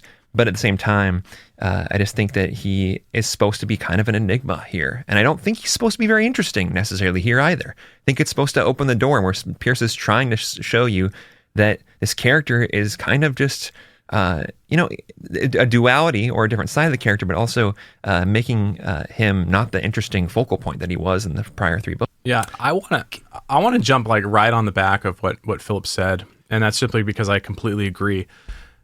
I would express it as Darrow wants to be a father and husband. This idea of Red Darrow is this idea of like a bygone age, something that's gone. It's like childhood. Like you could try to get back there, but it's not going to be attainable. And I think Cross, that's basically what you were saying, and I completely agree with that sentiment. 100%. Yeah, and it's like, what do you really want? I like the way you put it. Actually, I think I feel the same way. It's like Darrow has birthed a different child, and that's the rebellion. And it's like that is the one that he is beholden to. And unfortunately, that's not his own son. That's not his own wife. It's all about the rebellion. And Philip's right. Like your actions speak louder than words, right? And what is Darrow choosing in this moment? He's just ditching it. He's like, oh yeah, my son got kidnapped. Okay, cool. Like Mustang's got that, right? Virginia can handle this. I've got to keep going with my plan here on the rebellion and keep things rolling. And it's tragic. I mean, that breaks my heart. He's dead inside. Oh my gosh, yeah. I would extend that even just a little bit and say that he has chosen this over the last decade. He's chosen this for a decade, and we see the accumulation of that choice in the fantasy. That's that chapter. It's like, we could do this, and this could be our dreamy world. You could back up, Darrow. And he's like, yeah, I could, but I'm not gonna. Stares off into the distance, imagining war with the Rim in another 2 decades. I wish I had gone before Jeremy, because or either one of you, because my answer is probably not going to be as accurate or as poetic, but I can't help but wonder who Darrow would be and what he would have done in that situation in particular, finding out Pax is missing and deciding whether or not to go after the Ash Lord in the first place. Like, I can't help but question how he would have acted had Lorne, survived, had Augustus been the father figure he needed, had he ever had a father figure, had he ever had, any kind of parental figure of any gender, that their validation would have been enough, right? Like, I think when I look at Darrow in this book specifically, I see someone who is like no amount of validation from society or any of his friends who are his subordinates is good enough, right? Like, I don't know who he's seeking validation for. I don't know what he's striving for. I don't think Darrow wants to be a father to either of these things as much as he wants a father, as he wants someone to say, like, you did it. Congratulations. Ooh, he is definitely seeking validation. Yeah. One of the things you said just lit me up, and I have to comment on top of it, is one of the things that sets me back in Darrow's perspective a lot is the moment when he's getting scalped or near scalped and Apollonia saves him. Mm-hmm. He says something along the lines of, not even my own mother would recognize me with the amount of blood that is pouring over my face. And I think that is actually a separation. I don't think it's so much the damage that's happening to Darrow in the immediate moment, so much as it is the way that Darrow has changed fundamentally from the moment when he's recognized by Deanna in the mines at the end of Golden Sun. And she's like, I'd know you anywhere, versus Darrow is like, you wouldn't know me now, because I've absolutely brutalized people, and I continue to slaughter people, and I do not think of them as the same because they're on the other side. It's a very different Darrow and a very different equation now, and it doesn't. It's this dislocation over the course of Morningstar in the Box that it ruptures through Darrow's character throughout this book. I'm going to push back just a little bit, Cross, and say that to me, that strikes me as dysmorphia. That is how Darrow thinks.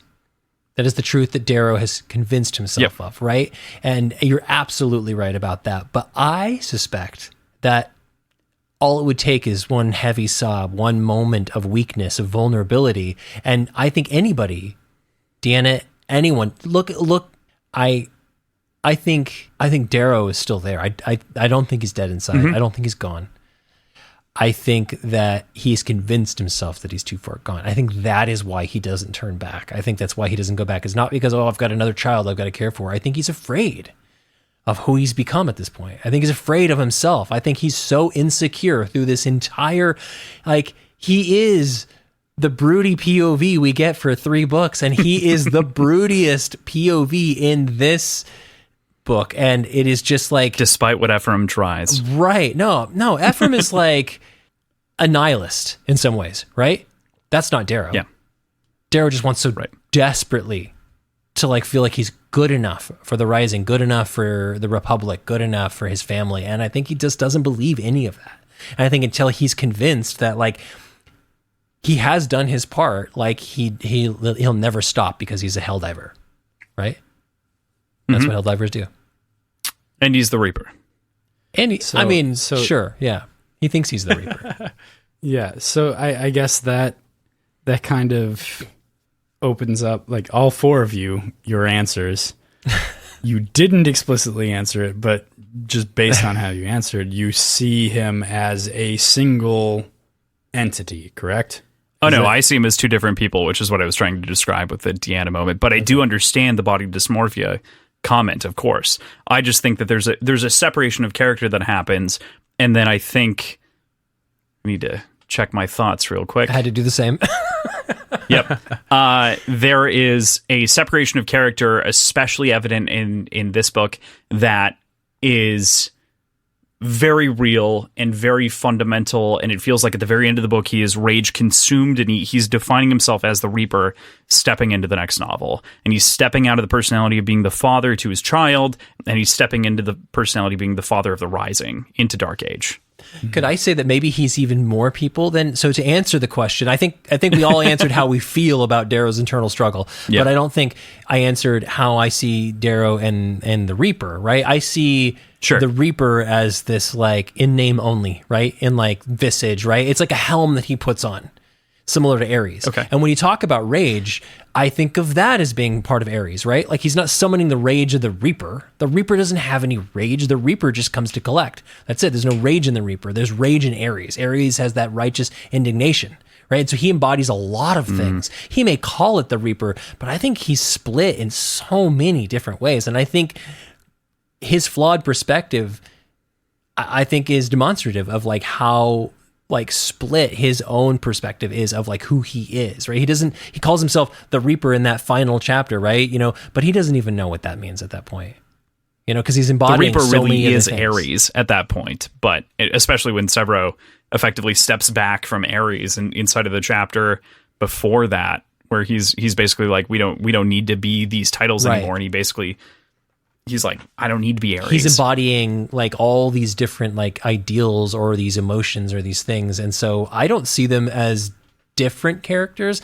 I see them as like emotions Darrow's going through, right? Like I see it as like maybe like a flow of water that he's like trying to control or turn off, right? And that's a really bad, metaphor, but like, or analogy, I guess. But like I see it as like it's all him, and he is just trying to like compartmentalize his own emotions, and so. Yeah, totally. For me, Cross, I actually am going to be on the other side from you as well. I do see Darrow as an individual. When I think of like two different characters, like what comes to mind for me is someone like Io and Persephone, right? They very much personify a completely different thought. When I think of Darrow in this moment, I think, I don't want to put words into Mathar's mouth, but I think I lean that way a little bit more, where it's like, we've long talked about this identity crisis that Darrow goes through. Is Darrow red? Is Darrow gold? Where on the spectrum in between, is Darrow falling today? And I think that's very much where he is too. It's this emotional kind of spectrum that he's going through of wanting to be a father, to embracing warlord. But I don't think there's like this duality where he's like a split personality necessarily. I find him to be just very like singular in those desires in any given moment. So I don't really see them as split people at all. I think that actually that's what Cross was saying. You see them as the same, right, Cross? I actually do. I think of them, well, obviously it's the same person in core, but I do think that Darrow chooses one over the other consistently. Yeah. And so he has a decision complex where he moves between the two. And that's why I think the fantasy, that chapter 3, is so important, is because it dreams up this life where he could live the 10% Darrow that he wants to be. He wants to be that Darrow. He wants to be the Darrow that wanted to be a father. He wants to be the red Darrow, as we've kind of self-described. But he also wants to be the father to the Rising, and that has to be the Reaper, because that is the only way that the Rising survives. And so I think that I think I agree. I'm at conflict with that opinion a little bit, if that makes sense. Yeah, for sure. But I also understand where you're coming from. I think that's an interesting question to pose. I just see them as two diverging personalities, if that makes sense. Interesting. That was a good question. Not full personalities, but like full. He's a unreliable narrator. So there are moments where he's living inside of that perspective, which I think is the fantasy. It is the last chapter of Morningstar. And then there are moments that pop up here and there throughout his perspective in these novels. But then he also, or rather in this novel, and then he dips back into the Reaper and he becomes full-on warlord at the end again. Well, and the question is phrased not, are they different characters, but like, do you see them or do you read them as discrete characters? And I guess you can in some ways read them individually, but I mean, it is very conflicting. It's a great question. I didn't know I had so much to say about it. It's tough. It's hard. I think it's the core question of this book. Is Darrow the villain, or is he a hero? Oh, God. And he can be both. And I think he's both. I think he's, and this is me answering the question, I think they're discrete. I do think they're discrete. Sort of like the... just before the climax of Fight Club, where I guess Jack, as we kind of the narrator, know him, the narrator, is realizing that there's another personality within him doing all these things in the same body. Not in the same way that he's like suddenly realizing like all this is going on and I had no idea, but just kind of starting to understand that there's paths that he could take. Starting to understand that there's two very at odds personalities within him. I think it's only complicated when you add in kind of Lauren's question to the equation of is like, I wanted you to be a better man that wasn't obsessed with war. And that's where I really think kind of the division builds with Darrow's perspective is his understanding of Lauren as a person and then his reflections on Lauren throughout this book. That's where I think it really complicates it, where he's like, fuck, I should have been a dad. I should have been a proper dad. I shouldn't have been this warlord, and is instead choosing to be the dad to something else, which is also, interestingly enough, probably better for the society in the long run, like for the Republic in the long run. Like, I'm not saying he's making the wrong choice. He's just making a choice that is actively against some of his wishes. If there are any fanfic writers listening, any Red Rising fanfic writers listening, hit us up with a story, a short story about a mission that the Reaper leads, and Darrow is a soldier, is like a howler in like the Reaper's That'd be like really task fucking force. cool. I think Darrow would die.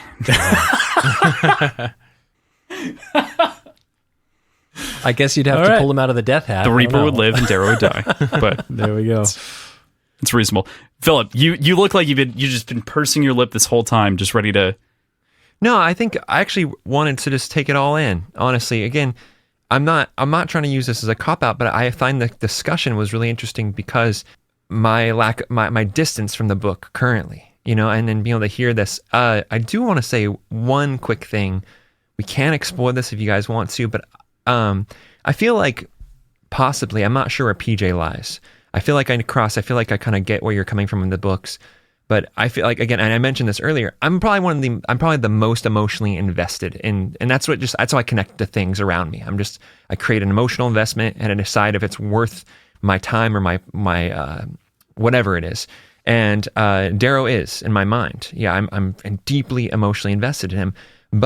And I feel so for me, I feel like I would have the most desire to defend him in the conversation and go, oh my gosh, guys, like, no, like Darrow's this and blah, blah, blah.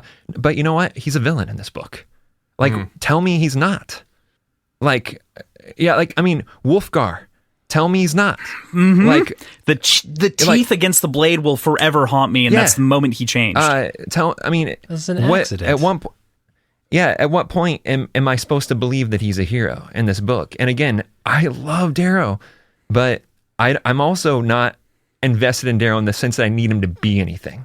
I just love the character. And I think he's clearly a villain throughout the entirety of Iron Gold. And that's just how I remember him. That's what's frozen in my mind. Maybe with a recent reread, I might have a slight different opinion. I've read the book twice, and I don't. And hearing you guys talk about it and kind of getting the amalgamation of everything that's being said, I mean, we're kind of dancing around it a little bit, but I just would call him a villain. I'm not trying to put a cap on it. Yeah. Totally. I'm 60-40 on that. I think there's when you're talking about the Republic in and of itself and how it's evolved from its inception, he is a villain of the Republic, but he is the hero of the Republic that he envisioned, if that makes sense. And he is stuck wanting to move forward with what he sought after. And that didn't include all of the changes that happened as everything came together and evolved. And at the same time, he's also a grudge breaker. Like he holds grudges so hard and is not willing to, just relinquish some of the ill will in order to let the Republic prosper. Like, it's kind of an all or nothing thing for him. So on a whole, I think you're right. I think he's the villain, but granularly and looking from his perspective, his goals are pretty noble and pretty in line with what he's actually looking for. Yeah, it's like, If we want to bring some like actual classical literature into it, let he among us who is without sin cast the first stone, right? Like, Hey, that's great. That's exactly kind of where my brain was going with that. I can't help but, PJ, entirely agree with you, only from the perspective, I'm just going to say this real quick, tie in everyone else's POV. Darrow is the villain from their POVs, right? And then you also have Darrow's own perspective where he is being evil to his own family. And he is incredibly volatile inside of the situations and things that he built, and so he himself is a villain to those structures. But within his own POV, he is doing the right thing and he is trying to do the correct thing, and that's where my defensive instinct comes in. As you said previously, Philip, for Darrow, it's like he thinks he's doing the right thing. At the very end, he realizes that this entire fucking book was for naught because the Ash Lord was fucked anyway. I want to get to you. I want to tell something to PJ directly, though. because we got to continue doing this vein because Jeremy has something he wants to say. PJ, you've done a great job answering your own questions, better than all of us, by the way.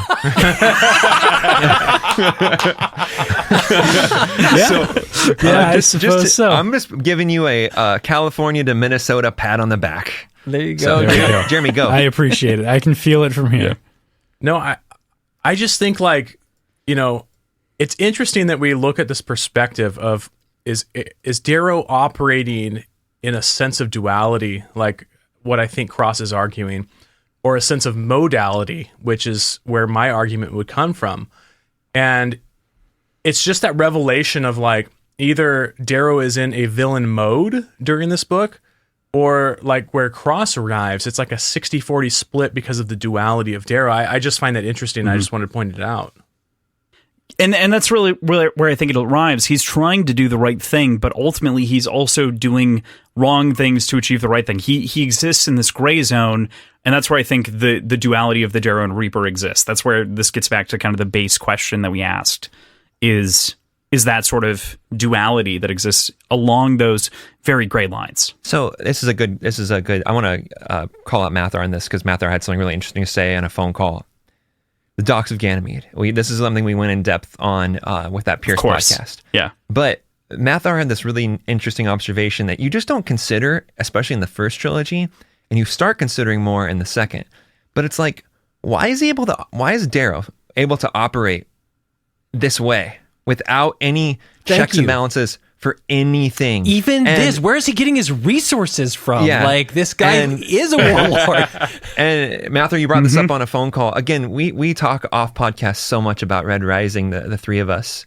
And I love the call out by Mathar. I love the thought, because it's not in the moment you're going, and especially when you're in the first trilogy, you're entirely in Darrow's head. So you're just seeing the story, the world, and the lens, and you're the only POV you can offer the books is your own POV, which is a weird and meta thing to do.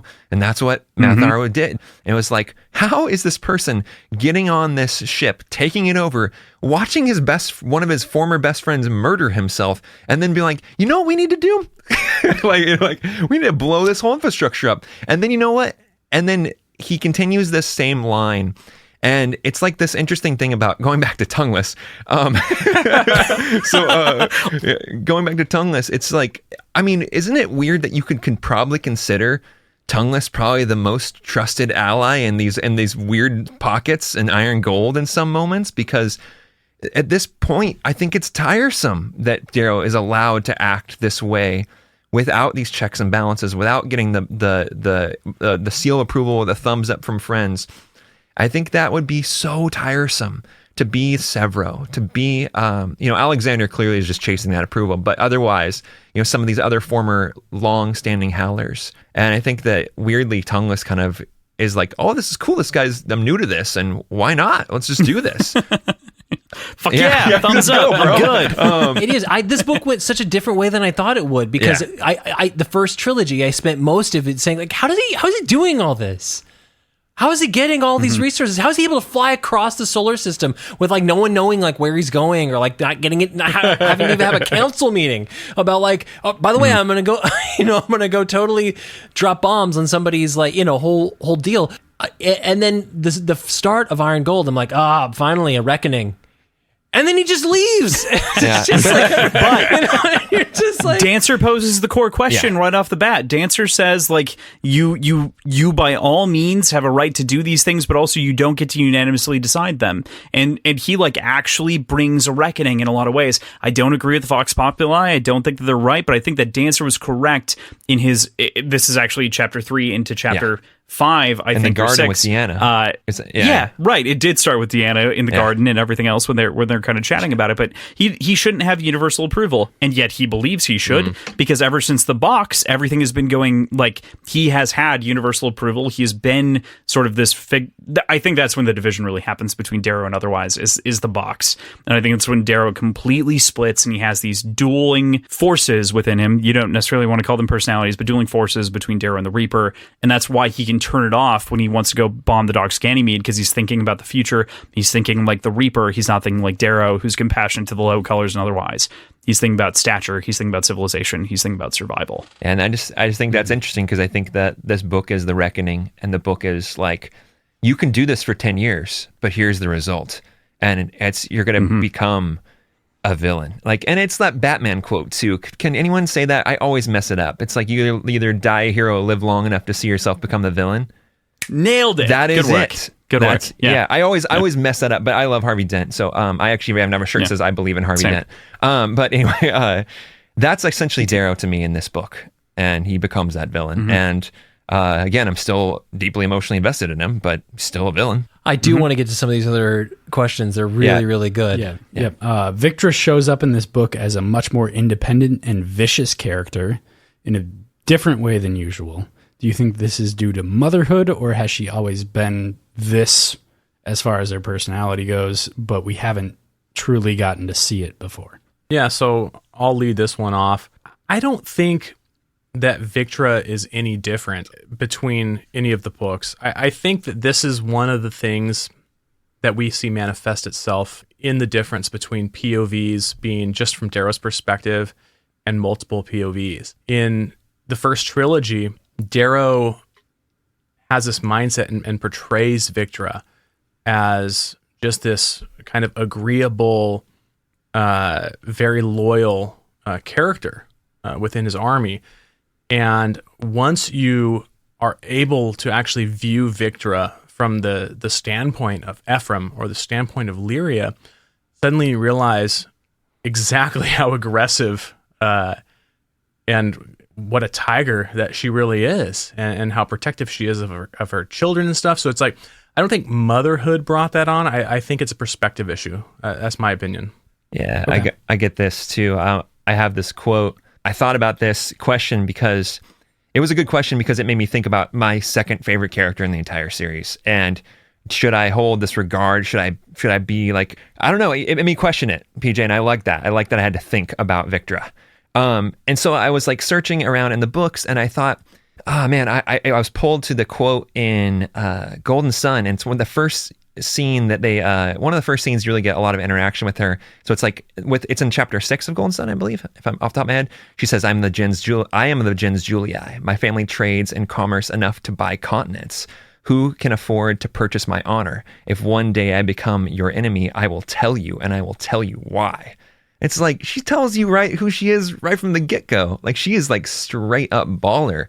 And she's ready. And so I think Jeremy's answer is my answer as well. It's just more or less that we're getting a different vantage point of a character that is very severe, very cold, but at the same time, one character, it seems like, can bring this other side of her out. And it's Darrow, and she refers to Darrow as her best friend. I know Severo can too, but she's also kind of funny and cold and severe to Severo as well at times. But I think Darrow, there's just like the softness and a rapport for each other, and that's just how he treated her. Like, reintroducing yourself. Like, hey, what's reintroducing, and the gift of petrichor, all these little things and these little mementos and these nods that they have this really interesting relationship. And so we had a vantage point of Darrow and Victra being a very special one, and then now we're outside of that. And then now you see that she is like, you can't buy me. You can't do anything about me. I'm a force to be reckoned with. And I'll come for you if you want me to. And if I'm going to be your enemy, I'll straight up tell you. Mm-hmm. That's great. Yeah. Period. Yeah. I don't really have anything I can like add on that, except to say that I totally agree. I think the unreliable narrator is the culprit here, right? And Darrow, that in the first trilogy, Victra is viewed through rose-colored lenses, I think that we see she's not a politician, right? She is not, she doesn't care. She doesn't give a fuck what you think about her. And maybe she cares what Darrow thinks about her, but also we don't really know, because like nobody else is talking about like take any scene between Darrow and Victra from somebody else's POV, and they might be going like, the fuck is wrong with these people? Like, what is the deal with those two? And I think that's so evident here through Ephraim and Illyria's POV, but doesn't change the fact that I like her a lot. She's awesome. Fantastic. She's such a good character. Yeah. I have... PJ, do you have thoughts on Victra, the inner voice? I mean, all of the above have kind of swayed me into really, really I think you guys nailed it. Yeah, you guys did. Exactly. Like, I wrote this question because I wasn't sure what I felt about it. And that completely, like, collapsed my thought on Victra into basically in line with all of your guys'. So Cool. Wait, PJ, you didn't answer your own question? Now this. Oh, it's a first. Dang. Uh-oh. Victra is a mom. Ayo. I'm sorry. Come again. This is my PJ, you're fired moment of the podcast. Is that a moment in every single podcast? Oh, there's more At than least one. once or Nice. twice. Yeah, right. I'm gonna, good. I'm gonna go drop a line in No PJs Allowed real quick. Hold on. Okay. Oh my God, guys! Can you believe what PJ just said on the podcast? Hey guys, we're recording right now. PJ's the dumbass thing over here. Oh my God! Oh my God, it's going to be really fun when you get to reckon with all of that. We've also made jokes collectively among the folks, and I don't think this is like an anti-spoiler or anything like that. Like, I'm not preluding this, but there have been a number of people who've been like, "How the hell is PJ Nostradamus about some of these moments I've and heard events?" this, yeah. And they're Yeah. like, "PJ is so fucking wrong. Like, what is that prediction?" So there have been a number of people we actually put forward in our last episode of Iron and Gold that we wanted people to submit questions that they had for PJ about the forthcoming chapters and sections of the book. So if you guys have ideas and even predictions going forward, or anyone else that's listening to this, of course, send them in because I think it's interesting to kind of pose those. But we kind of want to theorize, and PJ's got a 50-50 track record, so that's good. I think that's pretty really decent. Good. I think what's going to be the most fun is my predictions for the 6th book that hasn't been written. Yeah, that no one has any idea about. So that's he's been what I'm writing his excited own for. predictions, so he's been asking his own questions and everything like that for 2 books now. So Dang, this is legit. I love just it. one. You wrote all of. it was a Morningstar's. Deadpool in the second. In Oh, Morningstar, I wrote so wrote the Morningstar Deadpool. That's true. Yeah. So should we lightning round through these? The rest of they're all good. I don't know. My next question: Does Apollonius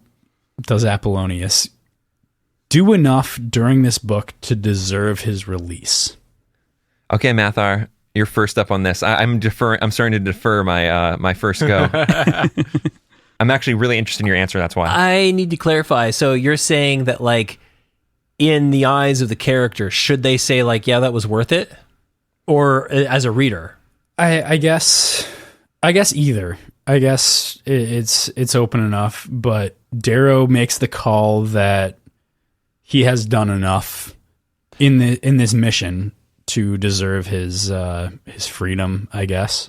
I think he does serve his purpose quite well. Yes. I don't know if I can be like super introspective about it, but I think like without that, as risky a move as that was, that's such a Darrow move, right? To ask everyone to have faith in a character like this, like, trust me. Yeah. Trust me. Yeah, for sure. When really, like, he doesn't know shit.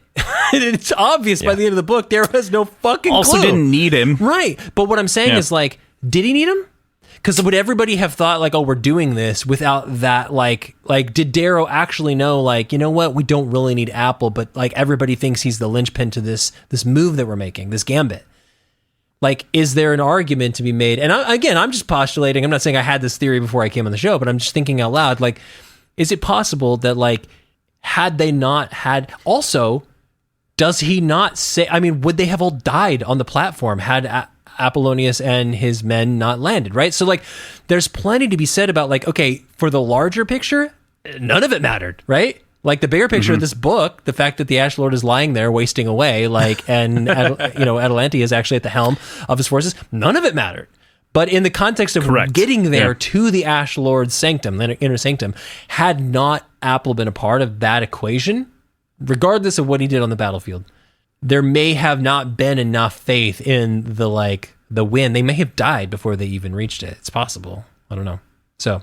Just a real quick side tangent. You said the word gambit, and our podcast listeners who have been listening since the beginning will know that I have abused that word in the podcast and have been banned from saying it. And so, as such, I need to mark that I did not say that word, and I have not said it What's the since Golden Sun episode 7. Still. Anyway, it is a very difficult question, though, where it's like, did Darrow make the right call because he had to figure out about the Ash Lord, or was it completely the wrong call because he should have maybe submitted to the Senate and instead never have gone this way, and as such might have discovered this over time, that it was someone else leading? Does it matter who's leading the army? Really? Like, there's that question. Like, sure, an assassination is great, but why would you send your greatest general to lead an assassination? Like, what? If we want to talk about mistakes that Darrow made, I don't think this was among the most grievous. That's true. That's true. Although it is a book worth of mistakes. Yeah. I mean, it's all tantamount to, like, I think, again, his entire perspective of himself and what in his destiny, I guess, so to speak, like what his overall drive is. So I think it's kind of like, to kind of echo what you guys are saying, it's kind of sad that, like, had Darrow known that he had already been poisoned, essentially once Darrow kind of splits, and leaves his trial and on all that situation, like, that could have been the end of his entire POV for the book. Like, the rest of it would have been unnecessary. And that kind of speaks to Iron Gold as a whole. And that's something we can cover, like, right at the end of the podcast, because I want to know, because it's my favorite book and I want to know why everybody doesn't love it as much as I do. Anyway, I that truly aside, don't understand that. Yeah, that aside, speaking strictly of Apple, because that is the question, I 100% believe Apple did everything he needed to do to deserve his release. That's simply upholding his guarantee to Darrow. Darrow came to him with a proposition, gave his word on it, and Apple fulfilled that, like, to a T, even saving his life in that moment, as you pointed out, Cross. And Darrow actually comes back in his villainous state and double crosses him by taking Darrow. the Carthii and Saud, like, hostages. It's like, Darrow actually is the fucking one. Reaper, man. Yeah, he's the one who didn't fulfill his end of the bargain. Apollonius did. Blue oyster cult status. if that's the context of the question, I agree with Jeremy, right? I maybe misread the question just a little bit, but, like, did he earn his release as a character? Truly, he did. In fact, he went a step further. He embraced Darrow, and he was relishing in, like, and maybe it wasn't Darrow, maybe it was the Reaper. Committed to the lie. Right? Yeah, right. Maybe it was the Reaper, but, like, he was having a good time. He was like, this is great. I see now why people follow you, right? Like, you're great to fight with. This is excellent. I have long, dreamed of being back on the battlefield, and there's no worthier, someone to fight by my side than you. Maybe he was playing that up a little bit, but I mean, he leaned hard into it. So yeah. I got something. I made little notes for myself on most of these questions, but didn't make one on this one. I mean, it's just, I'm, like, completely gonna go around the question. Man, I don't like Apple. I don't care. He does not make me care about him at all. Like, I was just like, so it's, like, weird. Like, I don't even know how to answer the question, because it's like, it's especially weird because you love Tactus. Yeah, I know. But yeah, I love Tactus. Like, but I don't know. Like, I do think that's fun. Like, something that Mathar said was fun. Was like that, he's like, yeah, like, this is great, dudes. Like, let's storm the castle, like that vibe towards the kind of the end of the book. He is kind of nuts. Yeah, it's kind of nuts. Yeah. But I don't know, man. It's, like, hard to, like. Okay, so it's one of those things that's like, everyone's talking about the record, everyone's talking about the TV show, everyone's talking about the thing, and you're like, I don't know what it is, but some of us have that nature. I know, like, we're all music nerds, so we just want to be too cool for school about it. Sometimes I feel this way. Yeah, but I was just like, I don't know. Everyone flipped out about Apple, and I'm like, that was the most boring part of this book to me. Like, I was just like, hot take. I'm not trying to be hot take. I don't think anyone cares enough to think that's a hot take. I just haven't said it yet because we haven't talked about Iron Gold. So I don't know. I guess he did, or I guess he didn't. It doesn't really matter to me. Question. It doesn't really matter to me. Just to answer the hot take a little bit. The reason that I like Apple is that he's just a classical perspective on the whole thing. He gets to be like, I am the classical live wire to the conversation, where it's like, haha, I'm going to take you back into the olden times and what a bunch of people were debating over, and I'm going to bring it into live conversation. And I think that's what makes it so interesting, because Pierce has said, this is my perspective. Like, this is, if I were a character, this is probably me. I've heard him say in a number of interviews. I've heard him say that, to echo that, I've heard him say that it's his favorite character to write for currently, and also the one that he gets almost no notes on from his editor. So it's like it just goes, it flows. It's just classical. Yeah. Like he's literally just writing as though it's a classical person living in this age, and so it makes it very interesting and different because he's a sociopath. Yeah. So It's again, I like Jeremy and Mathar's answers, and I'll just say, cool guys. Those are good answers. I don't know what becomes of Apple in book 5, but I'm just looking forward to like the scene. I'm just kind of anticipating the scene where like Apple's sitting around feeling a little bummed out, about his whole situation, and then like would Apple ever like be his bummed little out? minion Apple comes would be up and is meditating. like, gosh, it disturbs me to see you, Apple, looking so down in the dumps, and then you have this whole like, and no one's slick as Apple, no one's quick as Apple. Like, he's literally Gaston. Come on, like, Yes, he is Gaston. Oh my gosh. come on, that's perfect. In the live action version of this show, we need that moment. Fuck. That's the best I wasn't thing anyone anticipating said this to so be the far. musical number, but There's your moment of sound design. Okay. Yep. thank you. No, that's actually perfect. It's so interesting because I can never imagine Apple depressed, but when you paint him as Gaston, I can imagine him being just a little bit dejected enough for someone to be like, "Oh, you're really sad." Well, there's no one left to strangle. That's why he's sad. He's just like, I'm Yeah. looking for someone Right, to like right. kill with my butt cheeks, and there's no one around here. Like, Who's Gaston's sidekick? Who's that little dude? LeFou. Dude, LeFou. Yeah. who's that guy in Red Rising? I want to know so bad. Oh my goodness.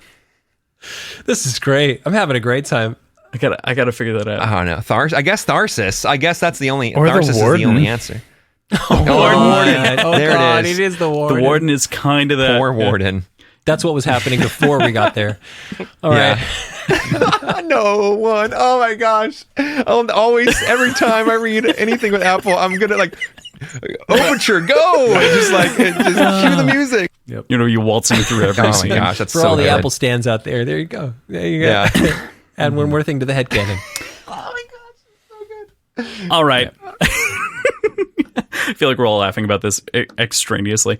So I know we're close on time and everything like that. So the final question that I want to ask is just about Ephraim. We talked about him at the beginning. I just want to talk, what are some favorite moments about Ephraim? What do you think about Ephraim and Trig? What do you think about Ephraim's perspective? What does that add? We've talked about a number of different perspectives like Blade Runner. What do you get out of that perspective for you?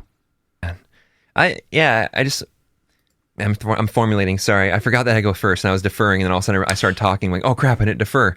So anyway, I think that I'm deferring. Come on, go, Jeremy, because I know you guys are more Ephraim guys. I like Ephraim a lot. It's second favorite POV, but I want to hear people that read the book more recently. Ross basically threw the entire last 3 questions out the window and asked something that was kind of a bastardized amalgamation of several of the questions. As I do. But it's I like fun. it. I'm So try to make it into work this. for the last Yeah. minute.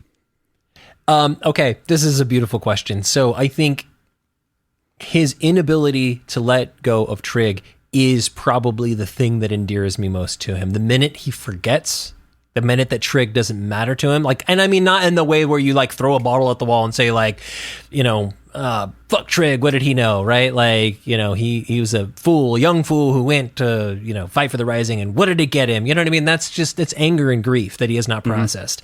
The minute that that's gone, then he ceases to be a redeemable character in my eyes. But that, in a weird way, I think Trig is... maybe the other way around. I guess like Lyria is like a proxy for Trig in some way. And I think that there starts to become by the end of it, right? Like a sense of, and maybe to a lesser extent, Volga, but humanity, right? Like Trig is the only person that was good in his eyes. The only good in the world was snuffed out way before his time, and everyone else sucks, right? And now he is having those cracks in that veneer are vanishing, and he's beginning to realize that he is endeared to people, right? And that he is not completely lost. I think he is realizing that, as we are hoping that it's true. This is not very eloquently stated, but man, I love Ephraim, and I really love his story, and I'm so heartbroken for him I have so much empathy for everything that he's gone through. And can I just say, did not expect the coldness from Holiday that we got, like in their moments together, right? Yeah. She also has not processed her grief. And although it seemed like it early on that she had a healthy grasp on losing, her brother, it's clear by the end, like she has just put up a wall. It is there. And that is how she's dealing with it. So like their dichotomy actually was really fascinating to me. I'm going to turn it over to the rest because I'm sure I'll jump back in later. But yeah, I think it is a positive overall. Yeah, just the tie-in on Holiday real quick. Or Harmony, not Holiday. Holiday, not Harmony. I was like, Jesus. wow, where are we going? Yep. Yeah. Whoa. No, just the tie-in there. I think it's really interesting because she also understands Ephraim's grief and understands that fundamentally in the way that she talks about it in the very last chapter with Lyria, where they're addressing that kind of moment between the two of them. And it's like Ephraim lived out a very brutal moment where he was being faced down and everyone else in his squad died.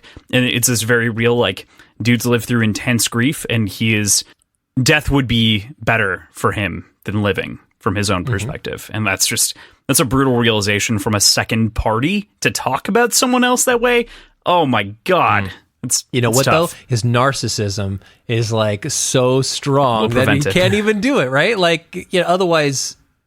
George Clooney from Ocean's 11, 12, and 13. Entirely. He's also very narcissistic, and that's his like flaw. But so true. And that scene, is that narcissism a defense mechanism though? Hard to say. For that reason? Possibly. I don't know. I could see him before all of this still thinking he's the shit, right? Like, I mean, he doesn't think he's better than a lot of people. Maybe it's not maybe it's not the type of narcissism that you loathe the most. It's just that casual narcissism, somebody who's like a little overconfident because they were top of their class and nobody ever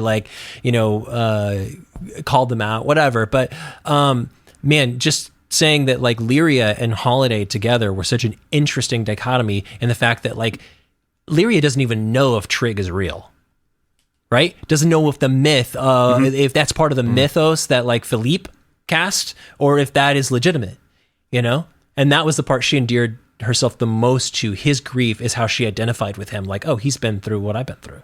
And so now she's questioning all that. And then the two of them in that room together were like, Holiday knows it's real and is like completely like Stonewall. And Lyria is still emotional thinking this guy's just like full of shit. I love that moment so much. I love this book. It's so good. It's so good. It's so good. Jeremy, you were going to chime in on that. Yeah.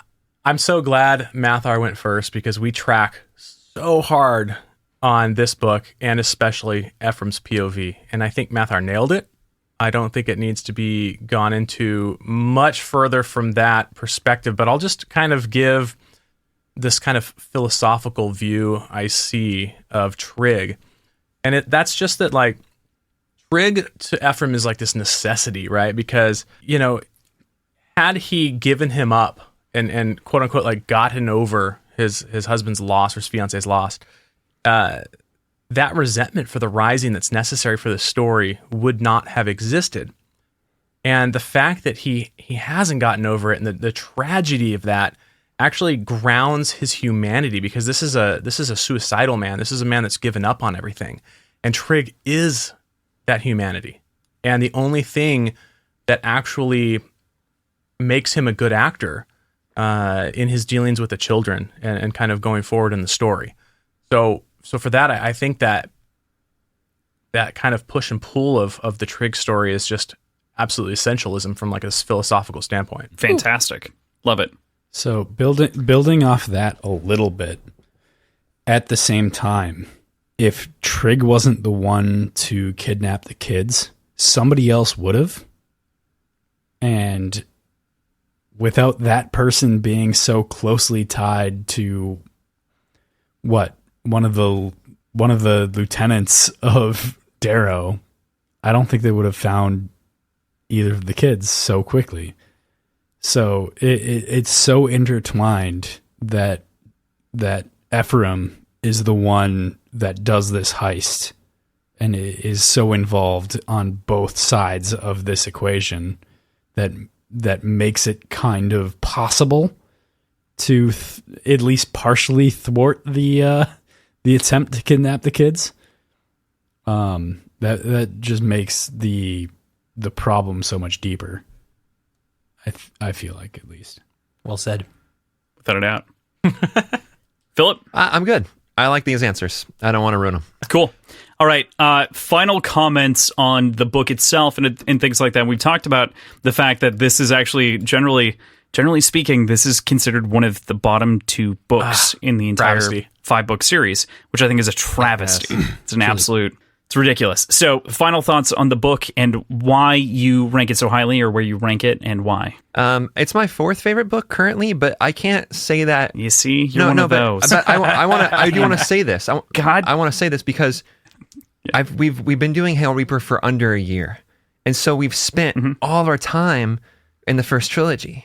And I don't have like, a lot of things have changed for me over the process of doing a podcast because you think about them so differently. And it's like, Cross, I know you and I share this. Like, you read these books with a different experience, and now you're reading these books in the process of a podcast. Things change, things maneuver, things become more fluid, or things become more disjointed, whatever that is. And again, so I know we disagree on this point.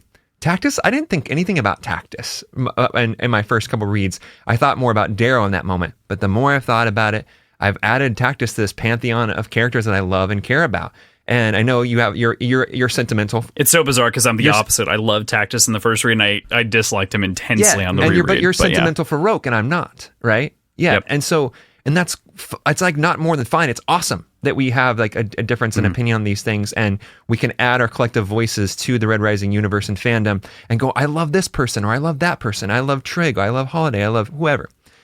And so it's 4th right now. I don't know if that's going to stay. That's not going to stay the same. I can guarantee that. I'm not going to have it 4th forever. Like, it just won't, because it's this sliding doors of these books kind of taking shape. I loved Golden Sun my first time through. I don't know where it stands now. I honestly, Mathar convinced me Morningstar is a better book. I agree with Mathar now, and I'm in that camp. And it was the process of talking through on a podcast or on these phone calls that we have so many times that I came into the podcast as Golden Sun being my favorite. It's no longer my favorite. Morningstar has surpassed that. And again, it's my emotional connection to these books that fuel so much. And I haven't had an emotional relationship with Iron Gold in recent vintage. So how can I say it's 4th when I don't even know? But if I'm gonna, if I can speak to that, briefly, it'd be Morningstar, it'd be Dark Age or Golden Sun. Pick your poison, and it would be Iron Gold there and Red Rising last. But it could change, and I'm expecting it to change once we start talking as a podcast about Iron Gold. Okay, totally fair. Jeremy, what do you think? I think this book is magnificent. This is my favorite of the series thus far.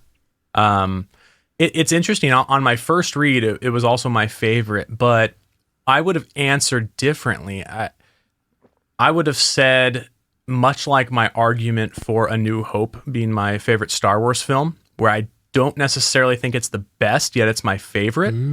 That actually would have been my argument for Iron Gold, but upon reread, I actually don't know that that's even my argument anymore. I think I've found so much richness in Pierce's writing through this book. I think, I don't know, like, this is a question I have, but I would posit the question. It's like, what is everyone's hang up? Is it that Darrow's POV... Cross, you should answer this. Yeah, no, Cross might be the best one to do it, right? Because you have this very Darrow-centric first trilogy. And then not only do you jump immediately to multiple POVs, but the Darrow POV itself is greatly diminished. Like, I could sum it up super quick, right? It's like, Darrow gets convicted of war crimes. Darrow gets under house arrest. Darrow escapes, goes to Venus. Or, I'm sorry. Darrow murders a person. You're skipping a point there. Darrow murders that people somebody, skip over as well when they think about this book. Goes to Deep Grave, then jumps over to Venus and finds a dead guy. End of story, right? It's manslaughter at best. And it's like manslaughter at best. You don't get to walk away with that. But it's like, I don't know that I would go into a whole lot more exposition on Darrow's POV. Obviously I would. I'm being cheeky right now, but like, comparatively to the other POVs where it would take me an hour a piece to really explain the plot points of all of them.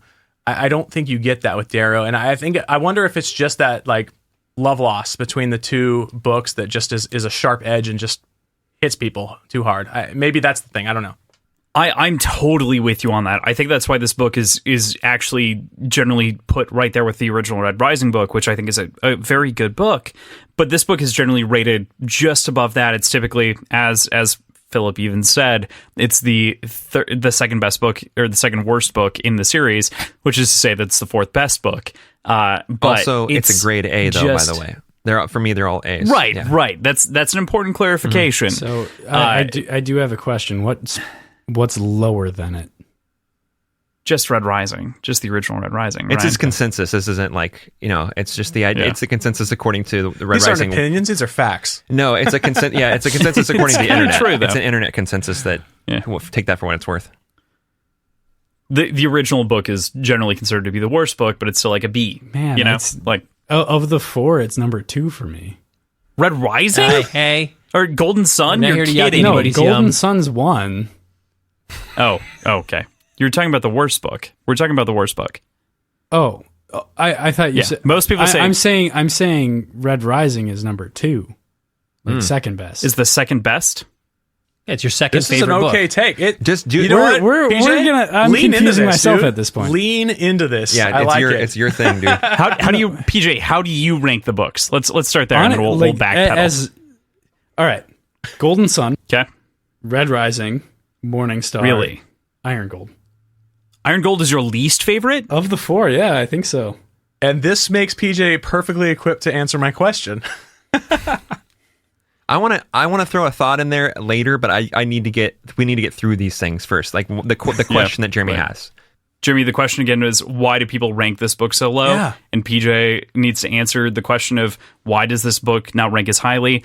I want to answer real quickly based on your perspective, given that there is a shift from Darrow's perspective. And that shift from Darrow's perspective, a lot of people didn't enjoy initially. And I think that leads them in the first read to feel very jarred from the perspective and like dislodged from the world, because they're expecting this uniform point of view, even if it's lying to you, which is ridiculous from a reader's perspective. But they're just in it. They're in it to ride, and to be given a variable perspective, not only on the world, but on the character that they love, is tough to deal with. And I think that's a thing that people have to individually rectify. Okay, so with. real quick, I'll add this thought because it's really short. It's inverting expectations, and people don't like that. Yep. People do not. Right. I Not at all. want to go to my couch and sit there and watch the show at the same time, and if it's not that way, like I get frazzled, and so it changes expectations, and that's why it doesn't carry through. And that's why at the time when I read Iron Gold and went on the Reddit, because that was at the time that was the only access point to the greater Red Rising community, really. People were saying that's what they were saying. It's like, this is flipping my expectations. They weren't saying it that way, and I'm not calling any individuals out, but they didn't like that. They didn't like that things shifted from what they were expecting.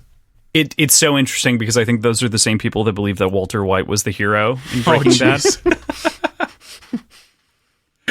Like it's a similar problem, where you're viewing it through a uniform lens, and you're not able to discern the fact from what changed from the origin point of something that was honest and heroic to something that became something that was negative. And let's get PJ's take, though, because I'm really curious. I'm genuinely curious. I think it's mostly because of pacing.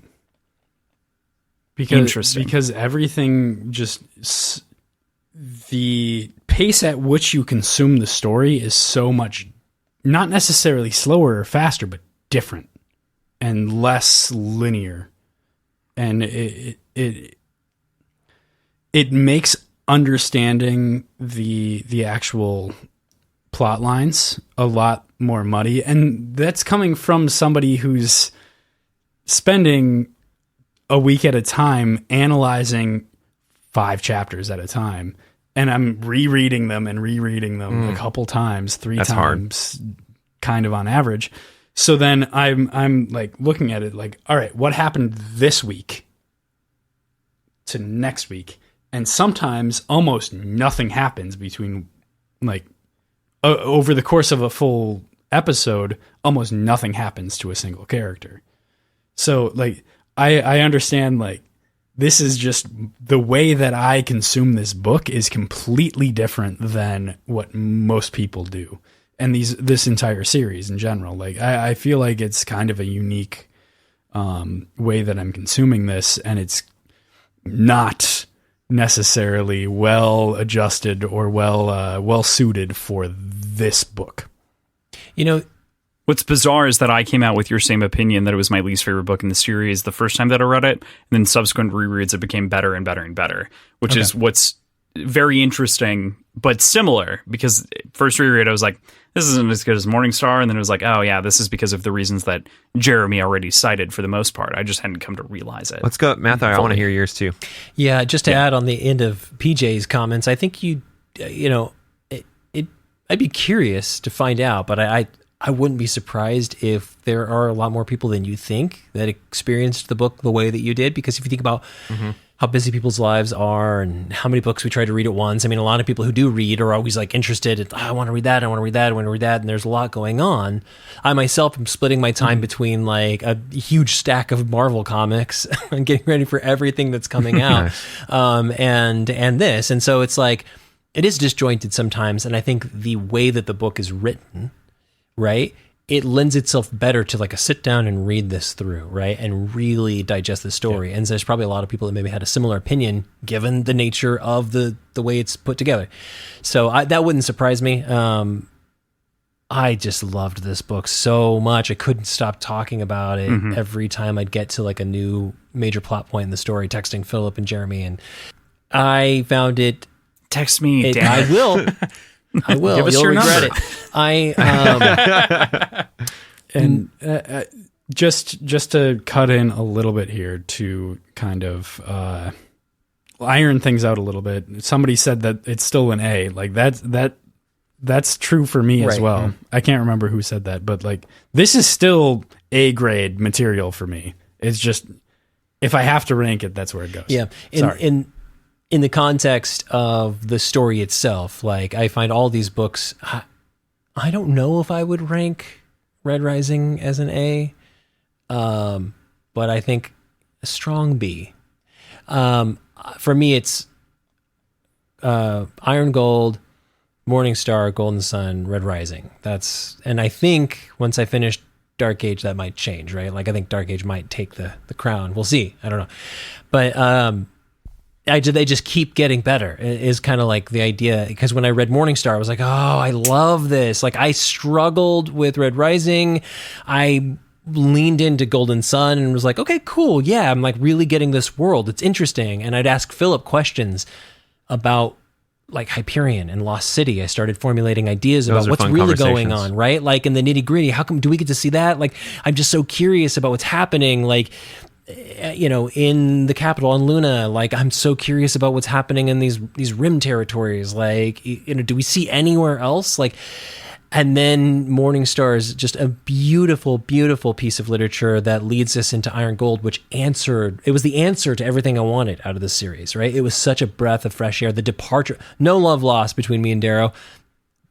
Not the biggest Darrow fan. Pretty low on my list of characters, and so no love lost, like departing from his POV was just like, and the fact that in the first chapters of the book it's like, oh, we're back on the front lines, we're back in a battle, back in a fight, and then immediately we're away from it, we're whisked away from the war front, and we're plopped in the middle of the city, and we're on the rim, and we're getting all of that stuff that I wanted out of the story already. So that's a very personal, very subjective kind of point of view, but man, I was so surprised, and it did subvert my expectations, and pleasantly so. So I don't know how I'd feel in a reread, if I would be more endeared to the first trilogy and question maybe some of what I think about Iron Gold and take a closer look at maybe why some people don't love it.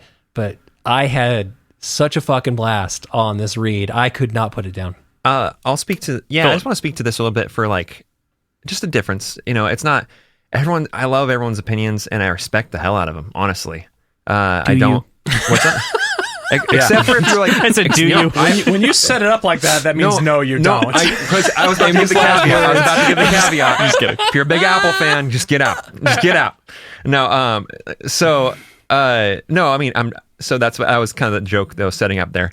No, but I think that it's just this like, so we have this person that works on the show with us named Janelle, and Janelle does a lot of our coordination and does a lot of our planning and helping us. And she and I really feel similar about the books at large, and because it's emotional for us, and that's just who I am. That's how I'm built.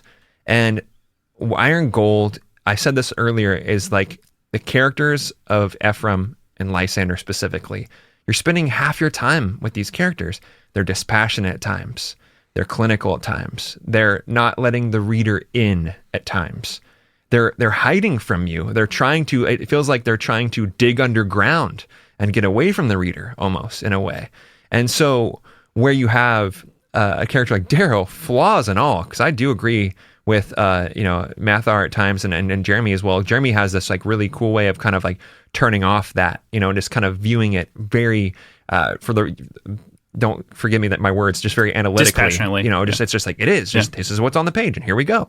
And but I can't do that. And so Iron Gold is this experience where I'm thrust in this experience where I have to spend time with characters that are not. They feel like they're not trying to fool me, but they're definitely trying to. They're just not letting me all the way in. And Darrow, for as ridiculous as he acts at times with like Docks of Ganymede or times in Iron Gold, he's allowing his emotions to be very on the cuff. And so that's again, we just don't get as much of that in the second trilogy. So it's like an endearment more than anything else. And that's why I think also to speak to like people like Janelle and I, why people also don't love the story of Iron Gold, because they want to connect. And it's not about connection anymore. It's about the world. It's about growing. It's about seeing different folds of what the society is.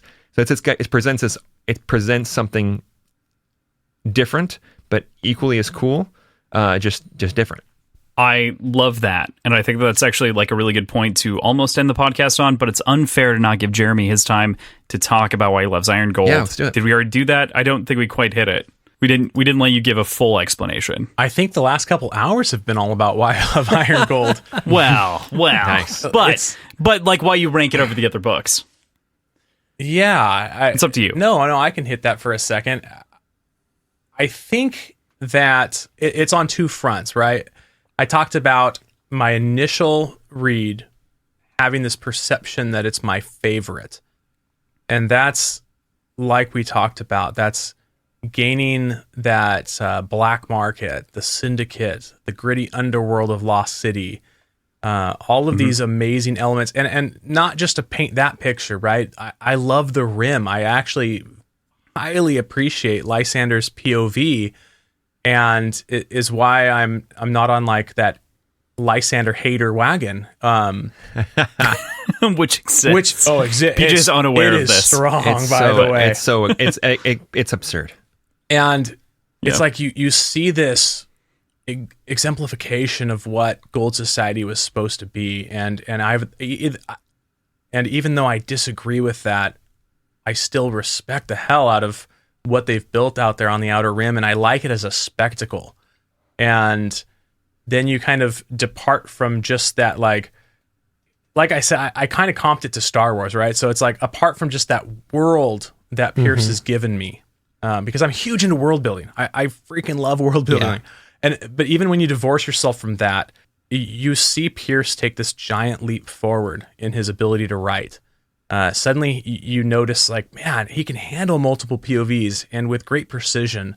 And I think, like, again, I can look at Dark Age, and I actually think it's a brilliant book. It's very well written, but I think a lot of the same qualities also exist in Iron Gold. So I think it's like a writing marvel, as well as just Pierce just giving me the world, like Mathar says. It's like the world I always wanted to see in here. I knew it was there, right? You would get these underpinnings, but it's like finally I get to experience it. This series, there's kind of a refrain that goes around, I think, in kind of low murmurs, which is that this series becomes Game of Thrones in space. And this is the book in which that happens, really, to some degree. You get those multiple POVs, you start to came to some of those perspectives. But I think you nailed it. I was thinking about this too. I was like, Go ahead. for what PJ said about how there's a crawl, not a run. To I'm sorry, I'm making words up for you now, PJ, but like, the idea of that, within how you had to read this book in a fragmented kind of way. Oh my gosh, if like freaking Cross ever makes you read Song of Ice and Fire, you're gonna blow your brains out, because that is like, you can read. Yeah, that wouldn't work. It wouldn't work. I wouldn't do it. You could read for like a month and nothing would happen. I will contest that. But right. anyway, if those books are slow. Oh man, as yeah. freaking I heck. mean, it is a beautiful example of like just the fact that like we suspect through the first trilogy that Darrow's perspective is a bit flawed, right? Like that he's unreliable. Yeah. And then, oh boy, it's evident here, right? Because then you're seeing that not everything is as it seems from everyone's perspective. And that's what a great time to do that when you've already wrapped up. You didn't need the second trilogy. And yet here we are. And it's like, golf clap. Nice. Yes.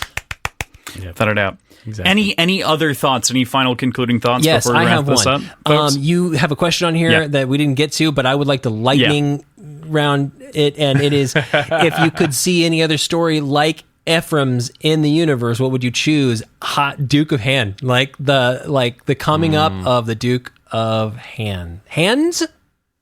Would be your Duke of POV Hands. choice. Plural. Yeah. Yeah, but like from way earlier, not like in this story, but like Yep. from the world way earlier, like Pre-rising pink. exactly, like from being someone's pink, coming up in their inner circle. I forget what they call their like place where all the pinks come from. The garden.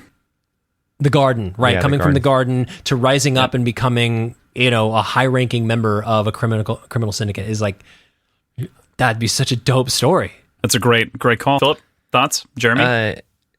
POVs? Did you point at me or go? You. Okay. Yeah, I think the only real, not the only answer, but the best answer is something to do with the syndicate. I actually didn't see this question on the outline. Sorry, but it's baked okay, in. cool. It's tough. But I would totally agree. It doesn't need to be Duke of Hands for me, but it just needs to be something that's swirling in that arena. Because that is something that I would gobble that up though. If to Mathar's point, if there was a Duke of Hands or the other Dukes, actually, because there's I can't say that. Just a whole but there's, miniseries on like the syndicate. Oh, I'm there. Yeah. I'm there. Yeah. Take my money. Yeah. No, but other Dukes too, because there's an inference that if it's the Duke of Hands, there's these other Dukes that happen, and They do reference that. I was like, that's why I was like, I can't say that. And I was like, crap. We know that there are 4 Dukes technically from Iron Gold. The Duke of Earl. Yeah. The Duke of Sandwich. Duke of Butts. So, Duke of Booty. No. Fuck yeah. All right. But no, I would like to see a melding of the Dukes. I guess that would be cool. Yeah, that'd be great. Jeremy, Now the yours. obvious answer is the Syndicate, and that's where the reality of my answer goes. However, I do want to give a little bit of an adjacent answer to this, and that's because I am obsessed with John Merriwater. And that whole line, and they do mention it here, right? We're brought in the whole thing, the USS Davy Crockett, the whole assault on Luna from Earth. And I wish to see that. I know I'm not actually answering the question here, but that's fine. You're telling yourself it's fine. Yeah, the rules of Words and Whiskey, I'm making them up as I go, and it's totally cool that I do this. So those are our rules as well. So, but yeah, that's right. The rule is there's no rule. So I want to see more exposition on John Merriwater. I want to see that storyline, and it is first mentioned here, so that's why I get to root my answer in that. Okay, all right, PJ. Lorne. I want to see the upcoming of Lorne. Nice. Good answer. Because I think we'd be disillusioned quite a bit between what he's idealized as and what he actually became. Good like what he was answer. before he was what he Holy became. shit, that's great. So that's totally mine. Like you grab that from my soul. But my secondary option would actually be, I really appreciate Diomedes' perspective in the 10 years, in the decade, and what he's doing, kind of living in this Rim society that has become the core gold as far as it goes, sort of the Republic of Gold, and what he has to enforce and what he doesn't, and what that looks like. Because we obviously see through Bellerophon that there are people who disagree with the way that the Rim is running and what happens out there.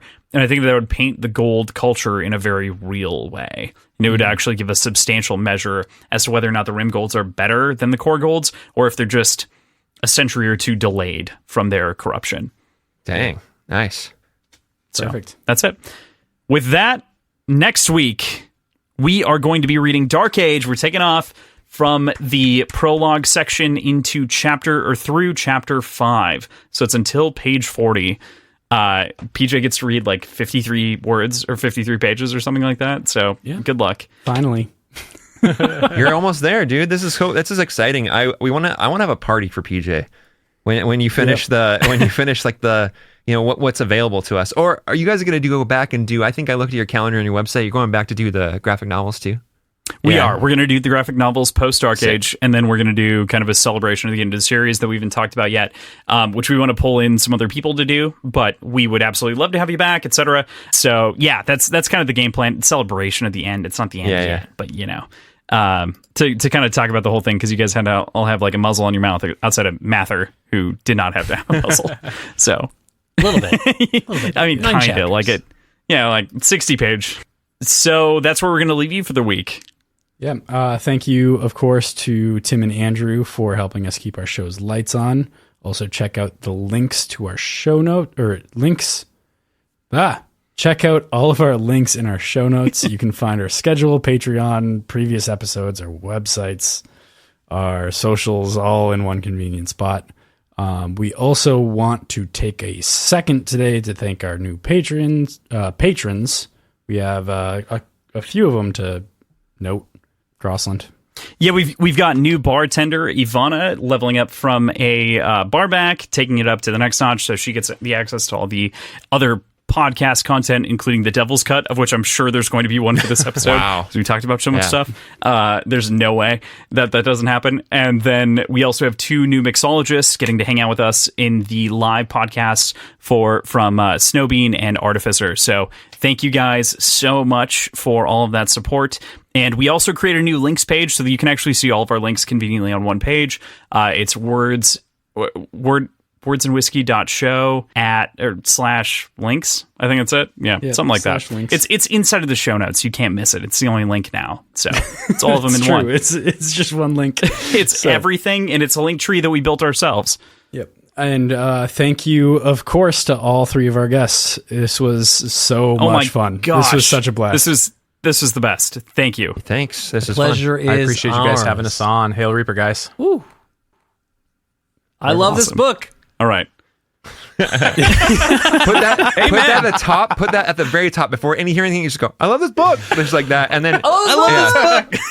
I'm so horny for this book, guys. I am so horny. Duke of Booty. for Iron. I love this book, and I don't know, whatever. Yeah, cut those out. Or There were a number of good call-outs. Sweet. Duke of Booty is going in the note, though, for tomorrow for publication. I love this book. All right.